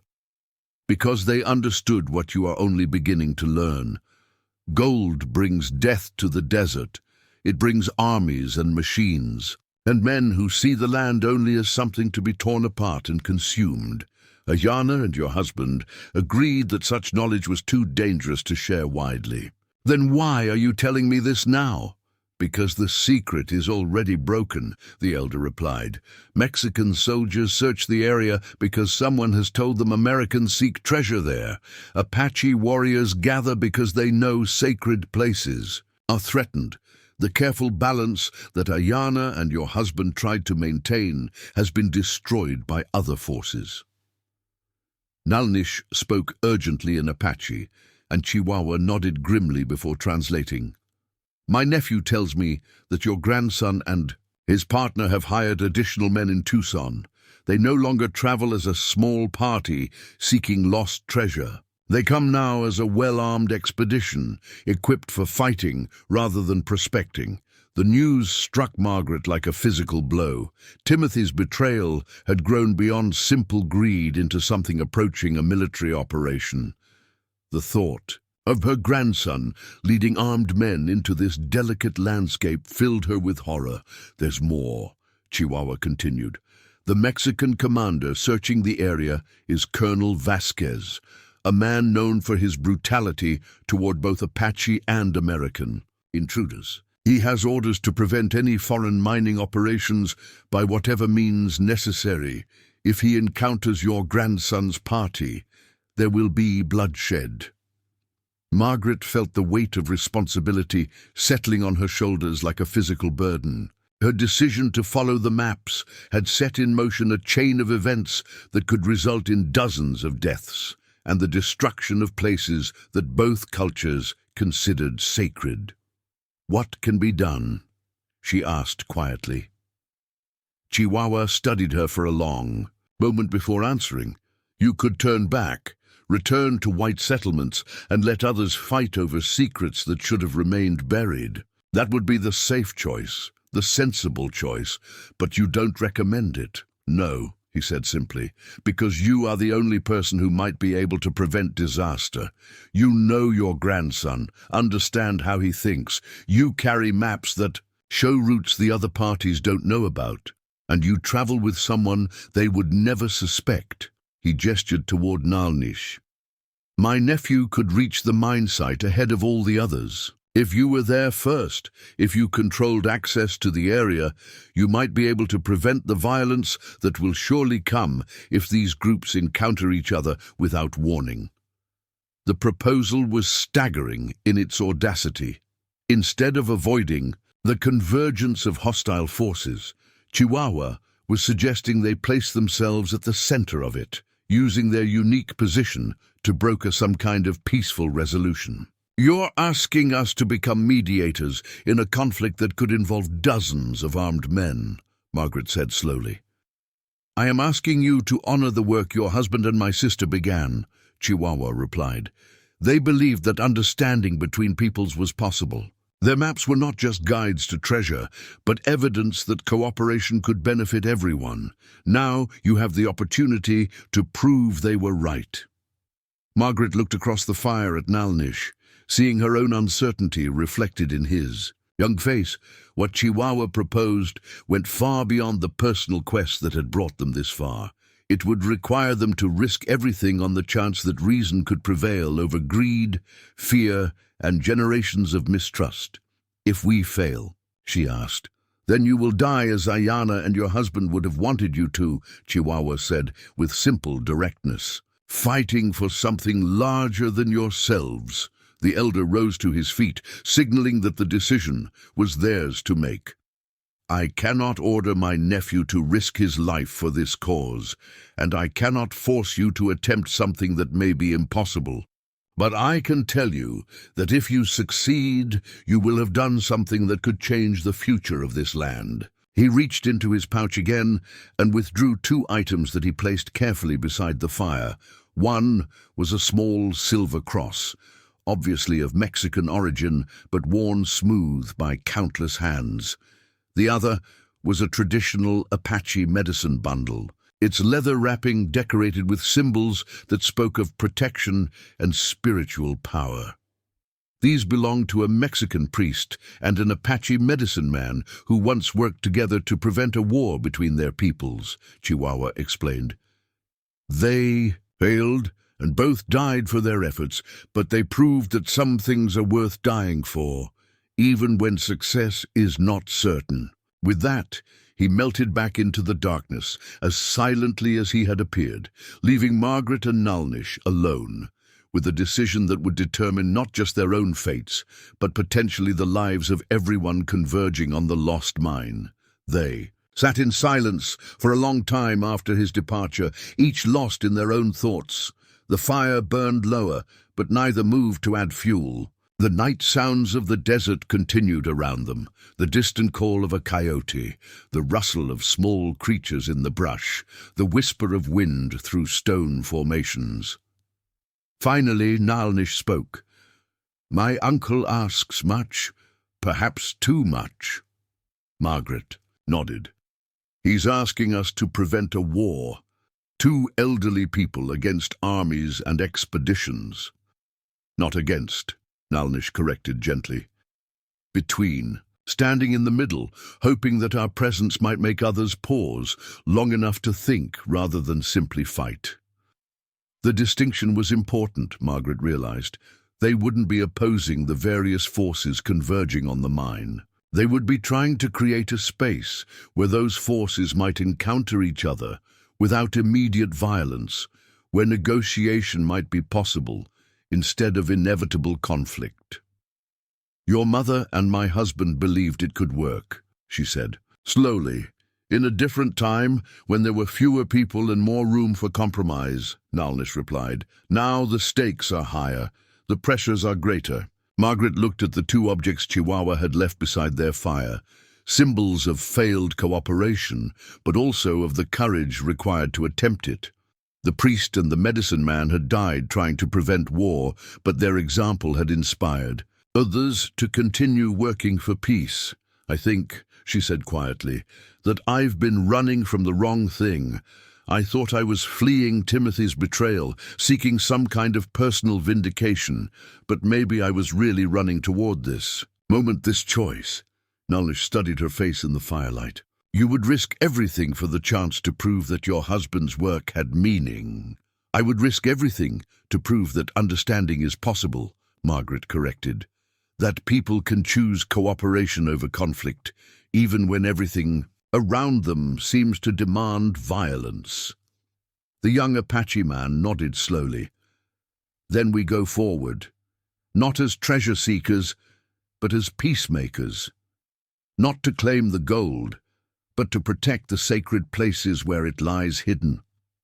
They spent the remainder of the night planning their approach to what would be the most dangerous phase of their journey. Using both maps and Nalnish's knowledge of current conditions, they plotted a route that would bring them to the mine site ahead of the other parties, but still allow them to monitor the approaches. Their strategy would depend on timing, stealth, and an unprecedented level of trust between 2 people whose cultures had been taught to view each other as natural enemies. But as dawn broke over the sacred valley, where Apache history was written in stone, Margaret felt a confidence that surprised her. She was no longer simply following her husband's maps toward an uncertain destination. She was carrying forward the work that William and Ayana had begun, proving that the bonds between individuals could transcend the barriers that divided peoples. The gold that waited in the hidden mine was no longer important. What mattered now was the chance to honor the legacy of cooperation that had made their current partnership possible. The journey from the Sacred Valley toward the Esperanza mine transformed Margaret and Nalnish from travelers into tacticians, forced to think like military commanders while moving through a country that could kill them as easily as any human enemy. Their route followed ancient trails that wound through landscapes so remote that no white cartographer had ever attempted to map them accurately. Nalnish led them through a maze of slot canyons where the walls rose hundreds of feet overhead, creating corridors so narrow that pack animals couldn't pass through them. These hidden passages had served Apache war parties for generations, allowing small groups to move undetected across vast distances, while larger forces were forced to follow predictable routes through more open country. The physical demands were extraordinary. They climbed hand over hand up rock faces that would have challenged experienced mountaineers, crossed streams on logs barely wide enough for human feet, and navigated ledges where a single misstep would mean certain death. Margaret's 73-year-old body protested every challenge, but her frontier-hardened will proved equal to each test. What sustained her through the most difficult passages was the growing realization that she was retracing routes her husband had traveled 20 years earlier. William's careful notations on the military map showed that he had known about several of these hidden passages, knowledge that could only have come from Apache guides who trusted him completely. On the second day after leaving Chihuahua's council, they encountered the first evidence that other forces were converging on their destination. Fresh horse tracks crossed their path at a waterhole, too many animals to represent a small party. The tracks were shod in the Mexican military style, confirming that Colonel Vasquez's expedition was already in the area. Nalnish studied the tracks with the intensity of a hunter reading sign. The horses were carrying heavy loads and moving at a pace that suggested urgency rather than careful scouting. More ominously, the direction of travel indicated that the Mexican force was heading toward the same general area that Margaret's maps identified as containing the mine. "They know something," Nalnish said quietly. "This isn't random searching. Someone has given them specific information about where to look." Margaret felt a chill that had nothing to do with the morning air. The implications were staggering. If the Mexicans had detailed intelligence about the mine's location, it could only have come from one of three sources: Timothy and Henderson's party, captured Apache who had been forced to reveal sacred knowledge, or some other treasure hunter who had traded information for safe passage. None of these possibilities offered hope for a peaceful resolution to the converging crisis. Their second day of travel brought them to a vantage point that revealed the full scope of the developing situation. From a concealed position on a ridge overlooking a broad valley, they could see dust clouds raised by at least 3 different groups moving toward the mountain range that contained their destination. The largest dust cloud came from the south, almost certainly Colonel Vasquez's expedition. Through Nalnish's small telescope, they could make out the glint of sunlight on weapons and the organized movement of a disciplined military force. The Mexican column included not just cavalry, but pack animals carrying supplies for an extended campaign and what appeared to be mining equipment. From the northeast came a smaller but more ominous sign, smoke from what were obviously signal fires being used by Apache war parties to coordinate their movements. The smoke patterns were complex, carrying messages in a code that Nalnish could partially interpret. Warriors from at least 4 different bands were converging on the area, united by shared concern about threats to sacred places. Most troubling was the third group, approaching from the west, along what appeared to be a well-traveled freight route. This had to be Timothy's expanded expedition, and the size of the dust cloud suggested that Margaret's grandson had assembled a force far larger than she had imagined possible. "How many men could raise that much dust?" Margaret asked, dreading the answer. Nalnish studied the distance sign carefully before responding. 20, perhaps 30 riders, plus pack animals and supply wagons. This is not a prospecting party. It's a small army, The realization that her grandson had organized what amounted to a military expedition struck Margaret like a physical blow. Timothy's betrayal had grown beyond simple greed into something approaching conquest. He was bringing enough men and equipment to establish a permanent presence in the area, suggesting that his ambitions extended far beyond simply claiming the Esperanza mine.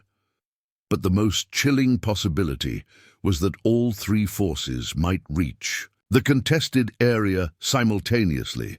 Mexican soldiers, Apache warriors, and American treasure hunters would encounter each other in country that offered little room for maneuver and no opportunity for retreat. The resulting conflict could escalate beyond anything the territorial authorities were prepared to handle.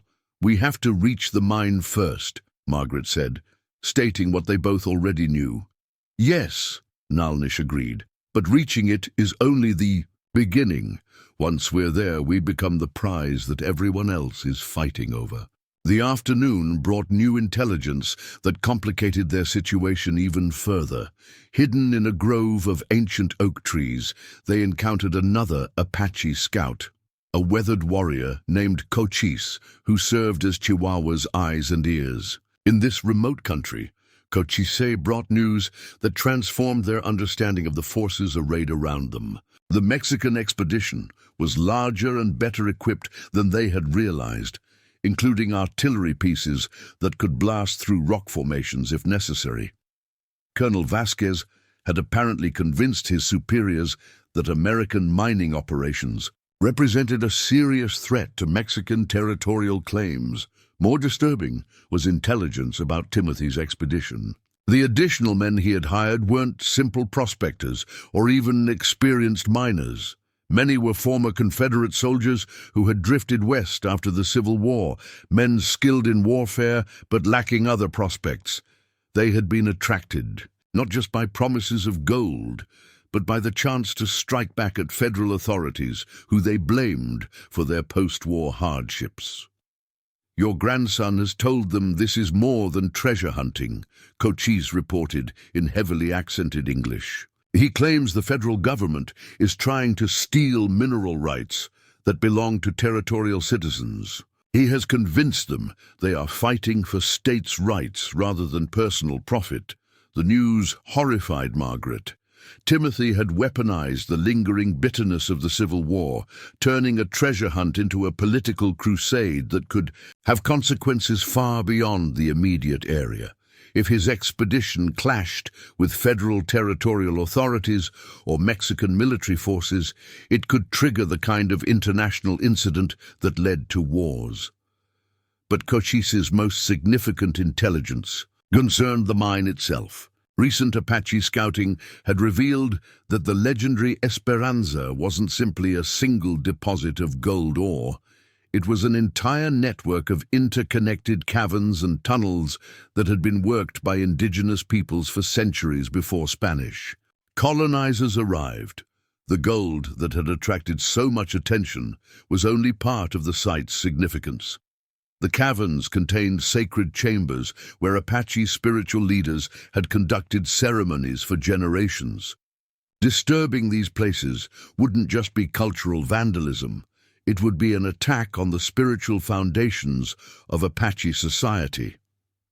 "This is why so many warriors come," Cochise explained, "not just to fight for territory, but to protect places where our ancestors speak to us across the generations."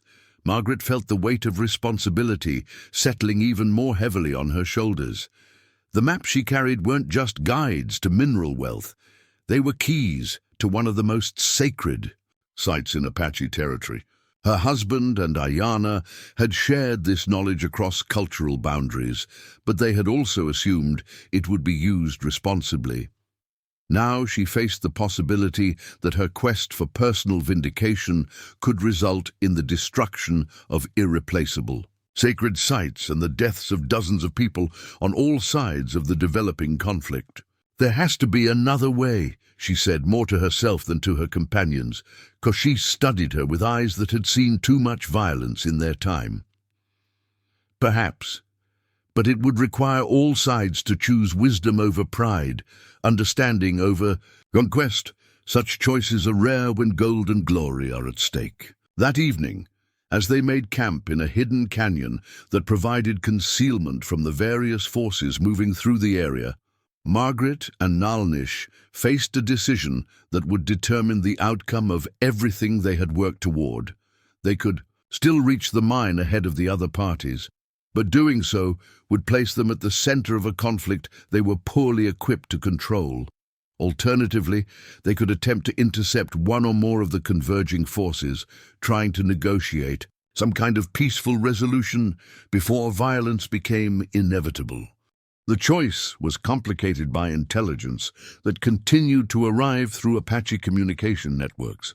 Timothy's expedition had been joined by a group of Mexican bandits who had offered to serve as guides in exchange for a share of any treasure recovered. The alliance between American treasure hunters and Mexican outlaws created new possibilities for misunderstanding and conflict. Meanwhile, Colonel Vasquez had apparently received orders to prevent any American mining operations by whatever means necessary, including the use of artillery to destroy access routes to contested areas. The Mexican commander was operating under the assumption that large-scale American mining operations were already underway, making him more likely to shoot first than to attempt negotiation. Most ominously, the various Apache war parties weren't operating under unified command. While they shared common goals, different bands had different leaders with varying approaches to dealing with the crisis. Some favored defensive strategies focused on protecting sacred sites, while others advocated preemptive attacks on any intruders, regardless of their intentions. "We're walking into a situation where everyone expects to fight," Nalnish observed, as they studied the intelligence reports. "Each group assumes the others are hostile, which makes actual hostility more likely." Margaret nodded, understanding the deadly logic of self-fulfilling prophecies. "Unless someone can convince them they're wrong before the shooting starts."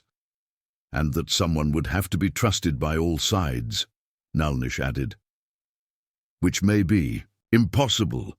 They spent most of the night developing what they privately called their impossible plan, a strategy for reaching the mine site, securing it against intrusion, and then attempting to negotiate with each group separately before they encountered each other. The plan required them to split up for the first time since their partnership began.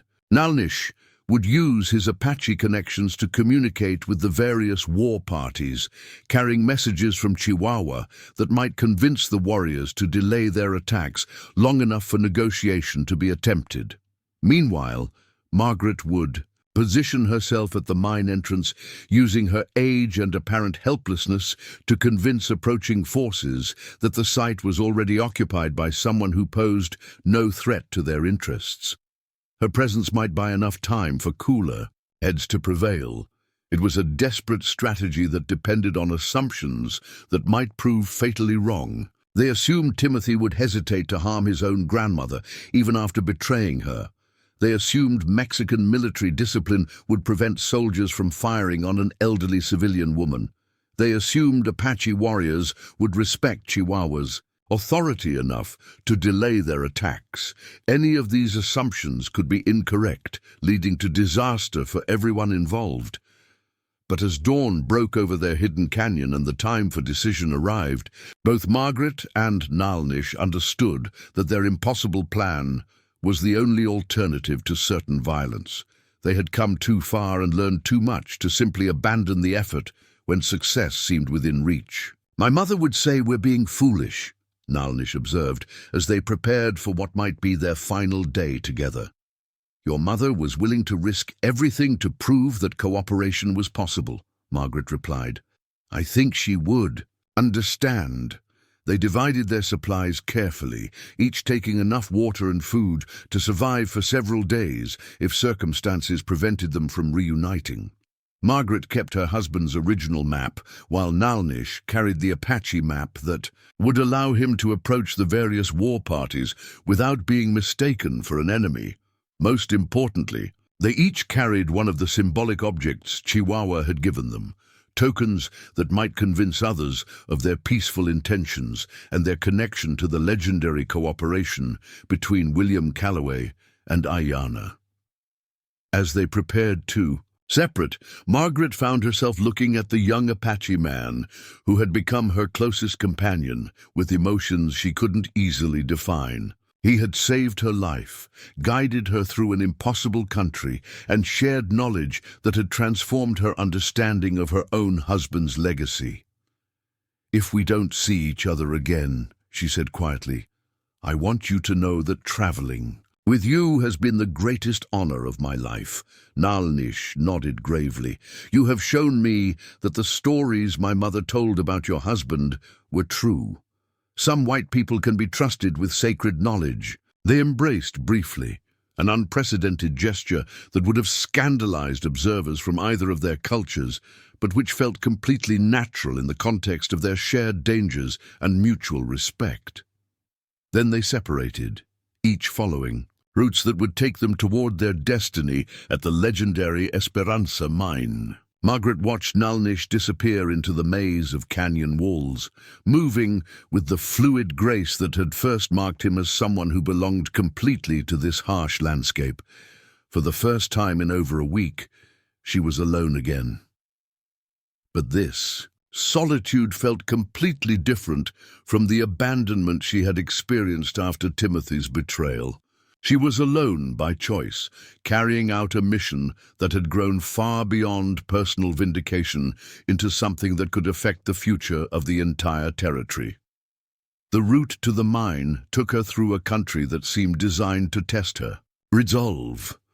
Narrow passages between towering rock walls created a sense of claustrophobia that was broken only by sudden vistas that revealed the immensity of the landscape surrounding her. Ancient petroglyphs covered nearly every available rock surface, reminders that this land had been sacred to indigenous peoples for countless generations.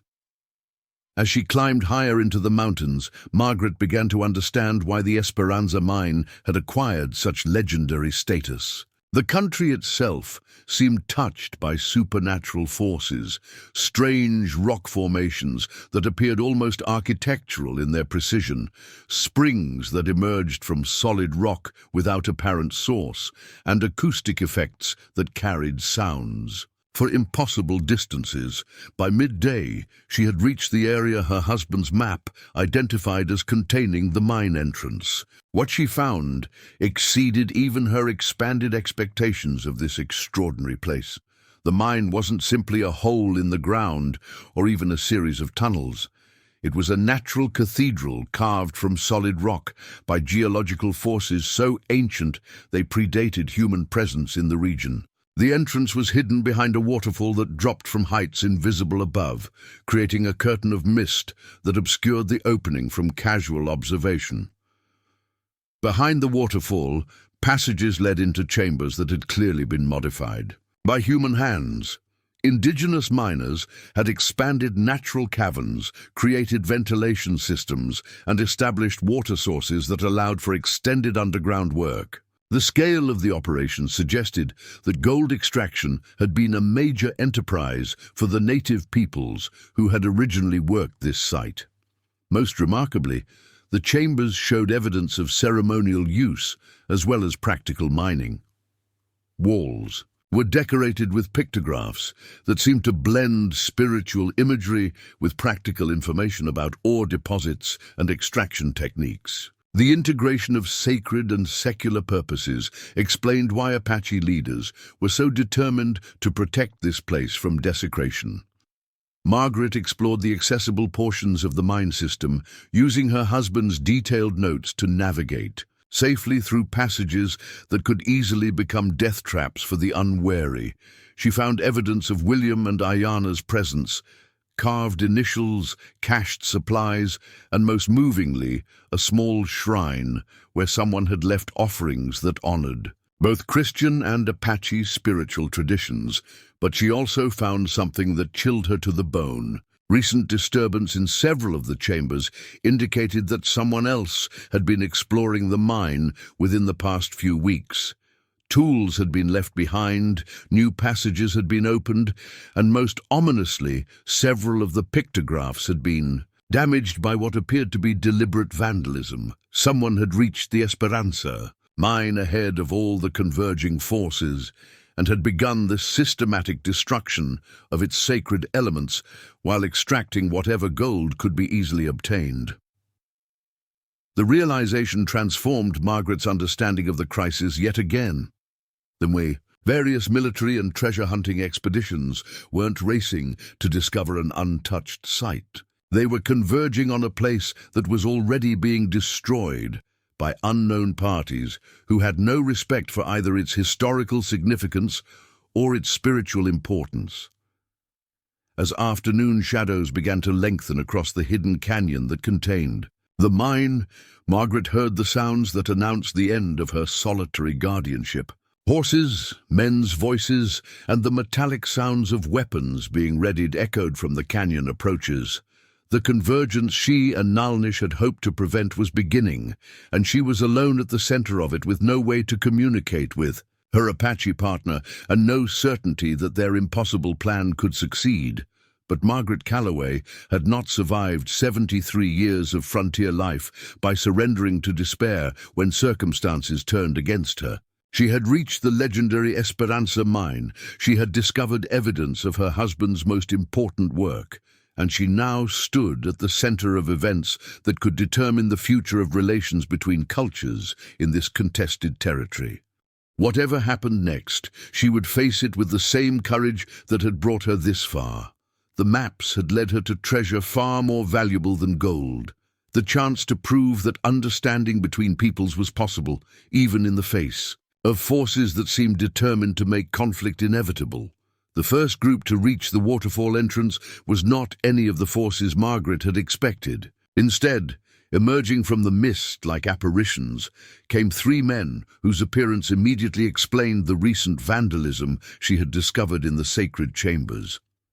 They were hard-faced individuals whose clothing and equipment marked them as professional thieves rather than legitimate prospectors. Their leader, a scarred man with dead eyes and hands that never strayed far from his weapons, surveyed the mine entrance with the calculating gaze of someone who had spent years stealing from others. "Well, well," he said in a voice roughened by whiskey and violence. "Looks like we've got ourselves a guardian angel." Margaret had positioned herself on a natural stone platform that overlooked the waterfall, gambling that her age and apparent helplessness would make potential intruders hesitate long enough for explanation rather than immediate violence. Now she realized she had badly miscalculated the nature of the men she faced. These weren't soldiers following orders or treasure hunters driven by dreams of wealth. They were predators who had discovered the mine weeks earlier and had been systematically looting it while waiting for larger expeditions to arrive and provide cover for their activities. "Ma'am," the leader continued with mock courtesy that made Margaret's skin crawl, "you're sitting on property that doesn't belong to you. We're going to have to ask you to move along." Margaret drew herself up to her full height, calling upon decades of experience dealing with dangerous men on the frontier. "This site is under the protection of both Apache spiritual authorities and the United States territorial government," she said, with far more confidence than she felt. "Your presence here is illegal under both indigenous law and federal statute." The three men exchanged glances that spoke of shared amusement at her defiance. They had clearly dealt with opposition before and had developed efficient methods for eliminating it. "Federal statute," the leader repeated mockingly. "Out here, ma'am, we are the law. And Apache spiritual authorities don't much matter to men with rifles." He gestured to his companions, who began moving to flank Margaret's position. Their movements were coordinated and professional, speaking of military training that had been corrupted into criminal applications. But before they could complete their maneuver, the sound that Margaret had been dreading and hoping for simultaneously echoed through the canyon. The thunder of approaching horses, many of them moving at speed toward the hidden mine. The thieves froze, instantly alert to the new threat. Their leader climbed quickly to a position where he could observe the canyon approaches, his casual menace replaced by focused tactical thinking. "Mexicans," he reported tersely. "Full military column, maybe 40 men. They're pushing hard, like they know exactly where they're going." Margaret felt her heart sink. Colonel Vasquez's expedition had arrived first among the legitimate forces, and Mexican military discipline meant they would secure the area with overwhelming force before asking questions. The brutal colonel's reputation suggested he would be more likely to shoot prisoners than to negotiate with them. "There's more," one of the other thieves called from his own observation post. "Dust cloud from the north. Big one. Could be your Apache friends, or could be those Confederate boys we heard were coming through." The situation was deteriorating rapidly. Multiple armed forces were converging on the mine simultaneously, with Margaret and the three thieves caught at the center. Her plan had been to greet each group separately, using her age and apparent vulnerability to create opportunities for dialogue. Instead, she found herself trapped with criminals who would likely use her as a human shield when the shooting started. But Margaret Calloway had not survived 7 decades of frontier life by surrendering to circumstances beyond her control. If these men thought her age made her helpless, they were about to learn otherwise. "You gentlemen have a choice," she said calmly, reaching into her traveling bag as if looking for something harmless. "You can surrender to the approaching military forces and hope for mercy, or you can face both Mexican soldiers and Apache warriors." Simultaneously, the leader turned his attention back to her, irritated by her continued defiance. "Lady, you're in no position to be making threats." "I'm not making threats," Margaret replied, withdrawing from her bag not the weapon they might have expected, but something far more dangerous to their position. A brass military whistle that would carry for miles in the canyon acoustics. "I'm offering you an opportunity to survive the next hour." Before any of the thieves could react, she put the whistle to her lips and blew 3 sharp blasts, a cavalry signal for enemy in sight that would be recognized by military forces from either side of any conflict. The effect was immediate and dramatic. The thieves lunged toward her, but Margaret had already moved, using her knowledge of the mine's layout to disappear behind the waterfall into passages they hadn't fully explored. From the canyon below came answering signals. Mexican military calls and what sounded like Apache war cries echoing off the stone walls. The converging forces had heard her signal and were now advancing with the urgency of troops expecting immediate combat. Margaret pressed deeper into the mine system, following routes her husband's map had shown her. Behind her she could hear the thieves cursing as they tried to pursue her through passages that required intimate knowledge to navigate safely. The sacred chambers provided temporary sanctuary, but Margaret knew it was only a matter of time before the various armed forces reached the mine entrance. When that happened, the thieves would likely use her as a bargaining chip or, more probably, eliminate her as a witness to their looting activities. She needed to reach Nelnish somehow, to warn him that their carefully planned strategy had been compromised by the presence of criminals who would complicate any attempt at peaceful negotiation. Using her husband's detailed notes, Margaret made her way through the ceremonial heart of the mine to a chamber she hadn't previously explored. According to William's map, this area contained an alternative entrance that connected to the canyon system where she and Nalnish had agreed to rendezvous if circumstances separated them. What she found exceeded her expectations. The chamber was clearly the most sacred space in the entire mine complex, its walls covered with pictographs that seemed to tell the complete spiritual history of the Apache people's relationship with this place. At the center of the room stood a natural altar where generations of offerings had been left by worshippers seeking guidance from their ancestors. But surrounding this sacred space was evidence of the thieves' systematic desecration: pictographs, had been chipped away in attempts to remove precious pigments. The altar had been ransacked in searches for valuable offerings.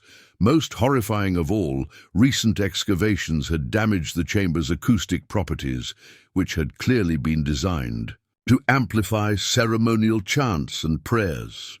Margaret felt anger rise in her chest like a physical force. The men who had done this weren't just thieves, they were vandals who had destroyed irreplaceable cultural treasures for momentary profit. Her personal quest for vindication seemed suddenly trivial compared to the larger crime being committed. Against both Apache heritage and human history, the sound of gunfire echoing through the mine system galvanized her into action. The various forces had reached the entrance, and violence had erupted just as she and Nalnish had feared it would. Following William's map, she found the alternative entrance, a narrow passage that emerged behind a screen of vegetation on the canyon's eastern wall. From this concealed vantage point, she could observe the chaos unfolding around the waterfall without being seen by any of the combatants. Colonel Vasquez's Mexican force had taken defensive positions around the mine entrance, their artillery pieces trained on the approaches. But they were facing threats from multiple directions as Apache warriors appeared on the canyon rims, and what was obviously Timothy's expedition approached from the western trail. In the middle of this developing battle, the three thieves had emerged from the mine and were attempting to surrender to anyone who would accept them. Their leader waved a white cloth while shouting in broken Spanish, trying to convince the Mexican soldiers that they were harmless prospectors caught in the crossfire. Margaret watched in horror as misunderstanding piled upon misunderstanding. The Mexicans assumed the thieves were advance scouts for the American expedition.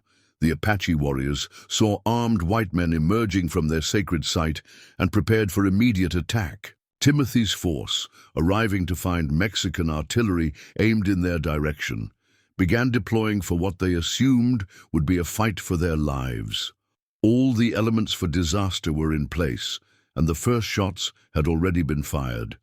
Unless someone could restore communication between the various groups, the next few minutes would see dozens of deaths and the complete destruction of the site that William and Ayana had worked so hard to protect. Margaret made a decision that would have seemed impossible just weeks earlier. Instead of seeking safety and concealment, she stepped into the open and began walking toward the center of the developing battlefield. Her appearance had an immediate effect on the combatants. Mexican soldiers lowered their weapons slightly, confused by the sight of an elderly white woman approaching their positions without apparent fear. Apache warriors held their fire, perhaps recognizing something familiar. In her determined stride, most importantly, Timothy's voice rang out across the canyon as he recognized his grandmother. "Cease fire! Hold your positions! That's my grandmother!" The shooting stopped, replaced by a silence so complete that Margaret could hear the waterfall splash and the nervous stamping of horses. Every eye was focused on her as she walked steadily toward the mine entrance, her traveling bag clutched in one hand and her husband's precious map in the other. "My name is Margaret Calloway," she called out, her voice carrying clearly in the canyon acoustics. "I am the widow of Colonel William Calloway, who mapped this area 20 years ago with the cooperation of Apache guides. I claim this site under the right of prior discovery and the authority of sacred protection."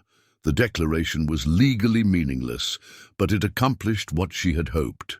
It established her identity and connection to the site while giving all parties a reason to pause before resuming hostilities.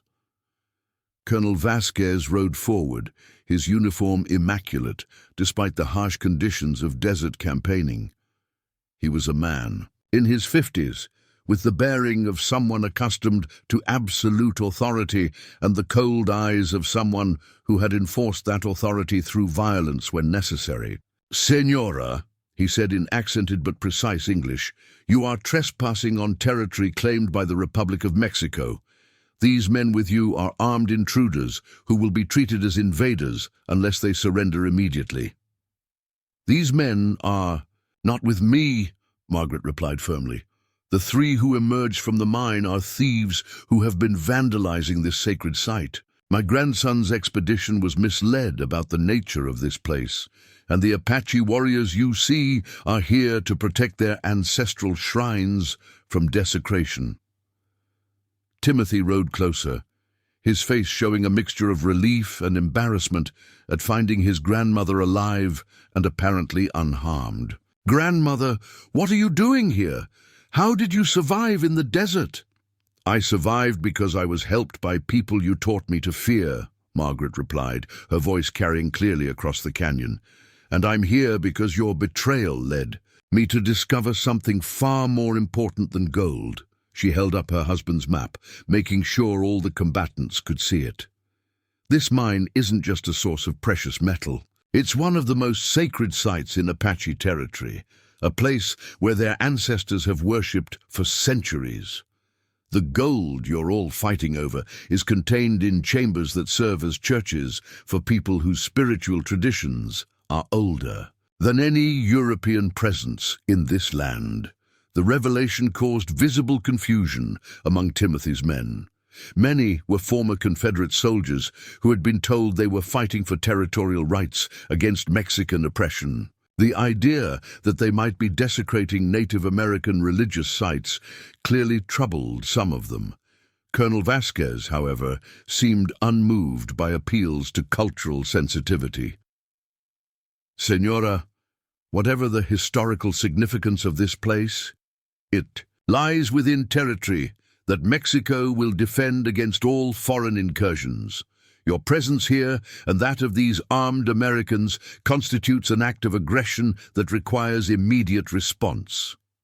It was then that Nalnish appeared, emerging from concealment on the canyon rim with a small group of Apache warriors. His arrival transformed the tactical situation completely, as it became clear that the various forces were surrounded by indigenous fighters who controlled the high ground. "Colonel," Nalnish called down in clear Spanish, "my name is Nalnish, son of Ayana, daughter of Cochise. I speak for the war leaders who have gathered to protect this place. We do not seek war with Mexico or the United States. We seek only to prevent the destruction of our most sacred shrine." Margaret felt her heart lift at the sound of his voice. Their partnership had survived the chaos, and his presence meant that peaceful resolution might still be possible. "We propose a council," Nalnish continued, "where all parties can speak their concerns and seek solutions that honor both the sacred nature of this place and the legitimate interests of all who claim authority here." Colonel Vasquez looked skeptical, but the tactical reality of his situation was becoming clear. His artillery pieces were useless against enemies positioned on the canyon rims, and his cavalry would be slaughtered if they tried to charge up the narrow canyon walls. Timothy, meanwhile, was staring at Margaret with an expression that mixed shame, confusion, and growing understanding. "Grandmother, I thought you were dead. I thought the desert had killed you." "The desert tried," Margaret replied, "but I was saved by the son of the woman who once traveled with your grandfather, the same cooperation that created these maps. Timothy, the same willingness to see past differences that you abandoned when you left me to die." The weight of her words settled over the canyon like dust after an explosion. For the first time since the crisis began, all the combatants were listening rather than preparing to fight. Margaret stepped forward, positioning herself exactly at the center of the various forces. "I have a proposal that might serve everyone's interests," she said, her voice steady despite the magnitude of what she was attempting. "The gold in this mine belongs to whoever can extract it legally and ethically, but the sacred chambers must be protected from further damage. The Apache people must be compensated for any disruption to their spiritual practices, and all parties must agree to share the benefits of any mining operations in ways that promote peace rather than conflict." It was an audacious proposal that challenged every assumption the various forces had brought to the confrontation. But it was also the only alternative to a battle that would destroy both the site and most of the people gathered around it. The silence that followed Margaret's proposal was broken by the sound of horses approaching from yet another direction. A new dust cloud was rising from the southern approach to the canyon, and the banners visible through the haze identified the newcomers as representatives of the United States territorial government. The convergence that Margaret and Nalnish had hoped to prevent was now complete. Every major power with claims on this contested territory was represented, armed, and facing each other across a killing ground that contained one of the most culturally significant sites in the entire Southwest. Margaret stood at the center of it all, an elderly widow who had transformed herself into a diplomat, carrying maps that represented cooperation between cultures and holding the thin hope that understanding might triumph over the forces of fear and greed that had brought so many armed men to this sacred place. The ultimate test of everything she and her young Apache partner had worked toward was about to begin. The arrival of the U.S. territorial government forces changed everything and nothing simultaneously. Led by Judge Harrison Mitchell, a man whose reputation for fairness had earned respect from both Mexican authorities and Apache leaders, the federal delegation brought with them something that had been absent from the canyon confrontation: legitimate, legal authority. Judge Mitchell surveyed the armed standoff with the practiced eye of someone who had spent decades mediating frontier disputes. His small escort included a territorial marshal, a government surveyor, and most surprisingly, a Jesuit priest whose presence suggested that higher authorities understood the cultural dimensions of the crisis. "Colonel Vasquez," the judge called. "Out in fluent Spanish, I bring greetings from the territorial governor and authorization to negotiate boundary disputes under the Treaty of Guadalupe Hidalgo." The Mexican commander straightened in his saddle, recognizing both the diplomatic protocol and the legal framework being invoked. The treaty that had ended the Mexican-American War contained specific provisions for resolving territorial conflicts through arbitration rather than force. "Judge Mitchell," Vasquez replied formally, "Mexico welcomes legitimate discussion of these matters, but we cannot negotiate while facing armed American expeditions on territory we are bound by honor to defend." Mitchell's attention turned to Timothy and his men, who were still deployed in battle formation despite the changed circumstances. "Mr. Calloway, I presume? You and your associates will lower your weapons immediately and submit to territorial authority, or you will be arrested as armed insurgents operating without legal sanction." Timothy looked confused and angry, clearly unprepared for the legal complexities that were replacing what he had expected to be a simple treasure hunt. "Judge, we're American citizens exercising our legal right to prospect for minerals on public land." "This is not public land," Mitchell replied sharply. "According to territorial surveys, this area lies within boundaries that are disputed between the United States and Mexico. More importantly, it appears to contain sites that are sacred to indigenous peoples who have treaty rights that supersede mining claims." The judge's attention then focused on Margaret, who remained standing at the center of the various forces. "Mrs. Calloway, your presence here is both surprising and potentially significant. I understand you claim knowledge of previous surveys conducted in this area." Margaret felt the weight of all eyes upon her as she realized that her next words could determine whether the standoff ended in negotiation or bloodshed. She drew upon reserves of courage that had sustained her through the entire impossible journey. "Your Honor, I carry maps created through cooperation between my late husband, Colonel William Calloway, and Apache guides who shared their knowledge of this sacred site. These maps document not only mineral deposits, but also the cultural and spiritual significance of areas that have been damaged by illegal excavation."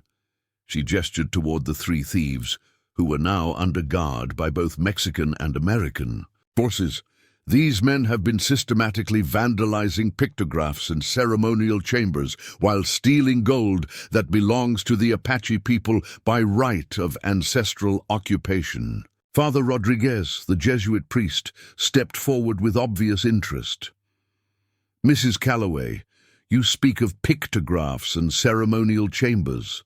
As someone who has studied indigenous spiritual traditions, I would be very interested in examining these sites to assess their cultural significance. Nalnish descended from his position on the canyon rim, moving with the fluid grace that had first marked him as someone completely at home in this landscape. His appearance among the government officials created visible tension, but Judge Mitchell maintained his diplomatic composure. I am Nalnish, son of Ayana, who worked with Colonel Calloway to map this territory, he said in careful English. I speak for Apache leaders who seek protection for our ancestors' sacred places while recognizing the legitimate interests of all peoples who share this land. The formal introduction transformed the nature of the confrontation. Instead of facing faceless enemies, the various parties were now dealing with specific individuals whose connections to the disputed territory could be documented and verified. Judge Mitchell understood the implications immediately. Young man, if you can substantiate your claims about previous cooperation between Apache guides and U.S. military surveys, it could provide a legal framework for resolving this crisis without bloodshed. Margaret reached into her traveling bag and withdrew both maps, her husband's military survey and the Apache map that complemented it so perfectly. These documents showed 20 years of cooperation between peoples who were supposedly enemies. They prove that shared knowledge benefits everyone more than conflict. Father Rodriguez examined the pictographs that covered the canyon walls with growing excitement. His scholarly training allowed him to recognize the historical and cultural significance of what the thieves had been destroying. Judge Mitchell, he said urgently, these sites represent one of the most complete records of indigenous spiritual traditions I have ever encountered. Their preservation is not just important to Apache culture, it's crucial for understanding the entire human history of this region. Colonel Vasquez had been listening to the exchanges with growing interest. As a professional soldier, he understood the strategic value of avoiding unnecessary conflicts, especially when diplomatic solutions might serve Mexico's interests more effectively than military victories. Perhaps, he said slowly, there are solutions that honor all legitimate claims while preventing the destruction of sites that have value beyond their mineral content. The breakthrough came when Judge Mitchell proposed something unprecedented in territorial law, a joint commission that would include representatives from the United States, Mexico, and Apache tribal authorities. This commission would have authority to regulate access to the mine while ensuring that any extraction activities respected both cultural sensitivities and international law. The gold exists, Mitchell said pragmatically. Attempting to prevent all extraction would be futile and would likely lead to increased illegal activity, but extraction can be conducted in ways that preserve sacred areas while providing benefits to all parties with legitimate claims. Timothy, who had been silent during most of the negotiations, finally spoke up. What about our investment? We've spent months organizing this expedition, hired men, purchased equipment. Are we supposed to just walk away with nothing? Margaret looked at her grandson with a mixture of sadness and hope. Timothy, you'll walk away with something far more valuable than gold. You'll walk away with the knowledge that cooperation serves everyone better than betrayal. She turned to address all the assembled forces. I propose that my grandson's expedition be incorporated into the Joint Commission as the American mining representatives. Their investment and equipment can be put to legitimate use under proper oversight. The proposal was brilliant in its simplicity. Instead of punishing Timothy's group for their irregular approach to the situation, It offered them a legitimate role in the resolution, while ensuring that their activities would be properly supervised. Nalnish added his own contribution to the merging agreement. Apache representatives will serve as cultural monitors, ensuring that sacred areas are protected while sharing traditional knowledge about seasonal access routes and sustainable extraction methods. Over the following hours, the framework of an unprecedented agreement took shape. The Esperanza mine would be operated as an international venture, with profits shared between the United States, Mexico, and Apache tribal authorities. Cultural preservation would be overseen by a combination of indigenous experts and scholarly authorities like Father Rodriguez. Most importantly, the site would serve as a model for how different peoples could cooperate in developing natural resources. While respecting cultural heritage and environmental sustainability, the three thieves were taken into custody by territorial marshals, facing charges for vandalism of culturally significant sites as well as theft. Their removal eliminated the criminal element that had threatened to complicate any peaceful resolution. As the sun began to set over the canyon, casting long shadows across the ancient pictographs and the modern camp that had sprung up around the mine entrance, Margaret found herself sitting beside the waterfall with Nalnish, watching the various groups make camp in positions that suggested cooperation rather than confrontation. "Your mother would be proud," she told the young Apache man who had become her closest friend. "Your husband as well," Nalnish replied. "They planted seeds that took 20 years to grow, but the harvest has finally come." Timothy approached them hesitantly, his earlier arrogance replaced by something approaching humility. "Grandmother, I owe you an apology that words can't express. I thought I was protecting my inheritance, but I nearly destroyed something far more valuable." Margaret studied her grandson's face, seeing genuine remorse where she had expected continued defiance. "Timothy, your real inheritance isn't gold or land, or even the maps your grandfather left behind. It's the knowledge that different peoples can work together when they choose understanding over fear." The following weeks transformed the remote canyon into a bustling center of controlled activity. Engineers from 3 countries worked together to design extraction methods that would preserve the sacred chambers while allowing access to mineral deposits. Apache cultural experts worked alongside Mexican archaeologists and American mining specialists to document the site's historical significance. Margaret found herself serving as an unofficial ambassador between the various groups, her unique position as the widow of the original surveyor and partner of an Apache guide, giving her credibility with all parties. Her small cabin near the mine entrance became a neutral meeting place where disputes could be resolved through discussion rather than confrontation. Nalnish established a school where young people from all 3 cultures could learn about the history and significance of the region. The curriculum included traditional Apache knowledge about desert survival, Mexican expertise in desert agriculture, and American techniques for sustainable resource development. The gold that had attracted so much attention and caused so much conflict proved to be abundant enough to provide significant benefits to all the participating communities. But more valuable than the precious metal were the relationships that developed between peoples who had previously viewed each other as enemies. Margaret's personal transformation was perhaps the most remarkable of all.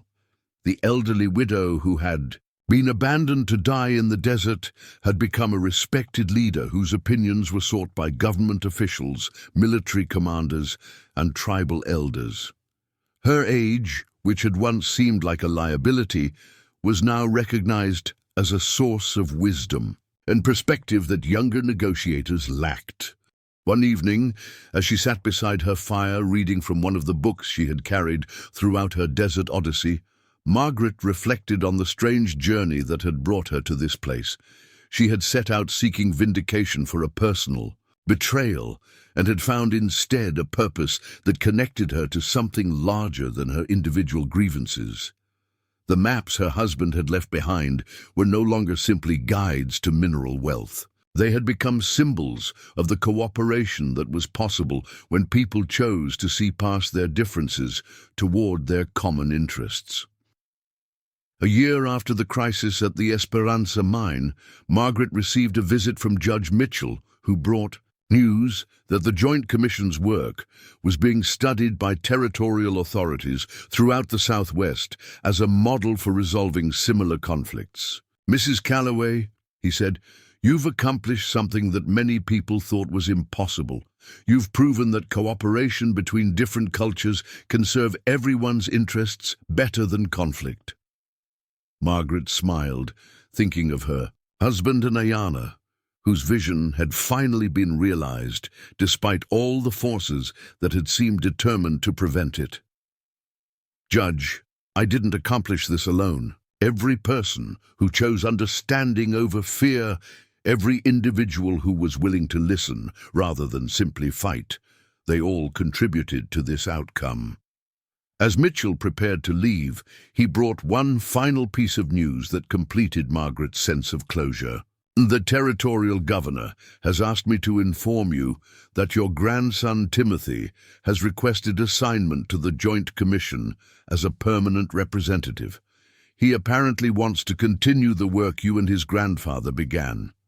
Margaret nodded, feeling a deep satisfaction that went beyond personal vindication.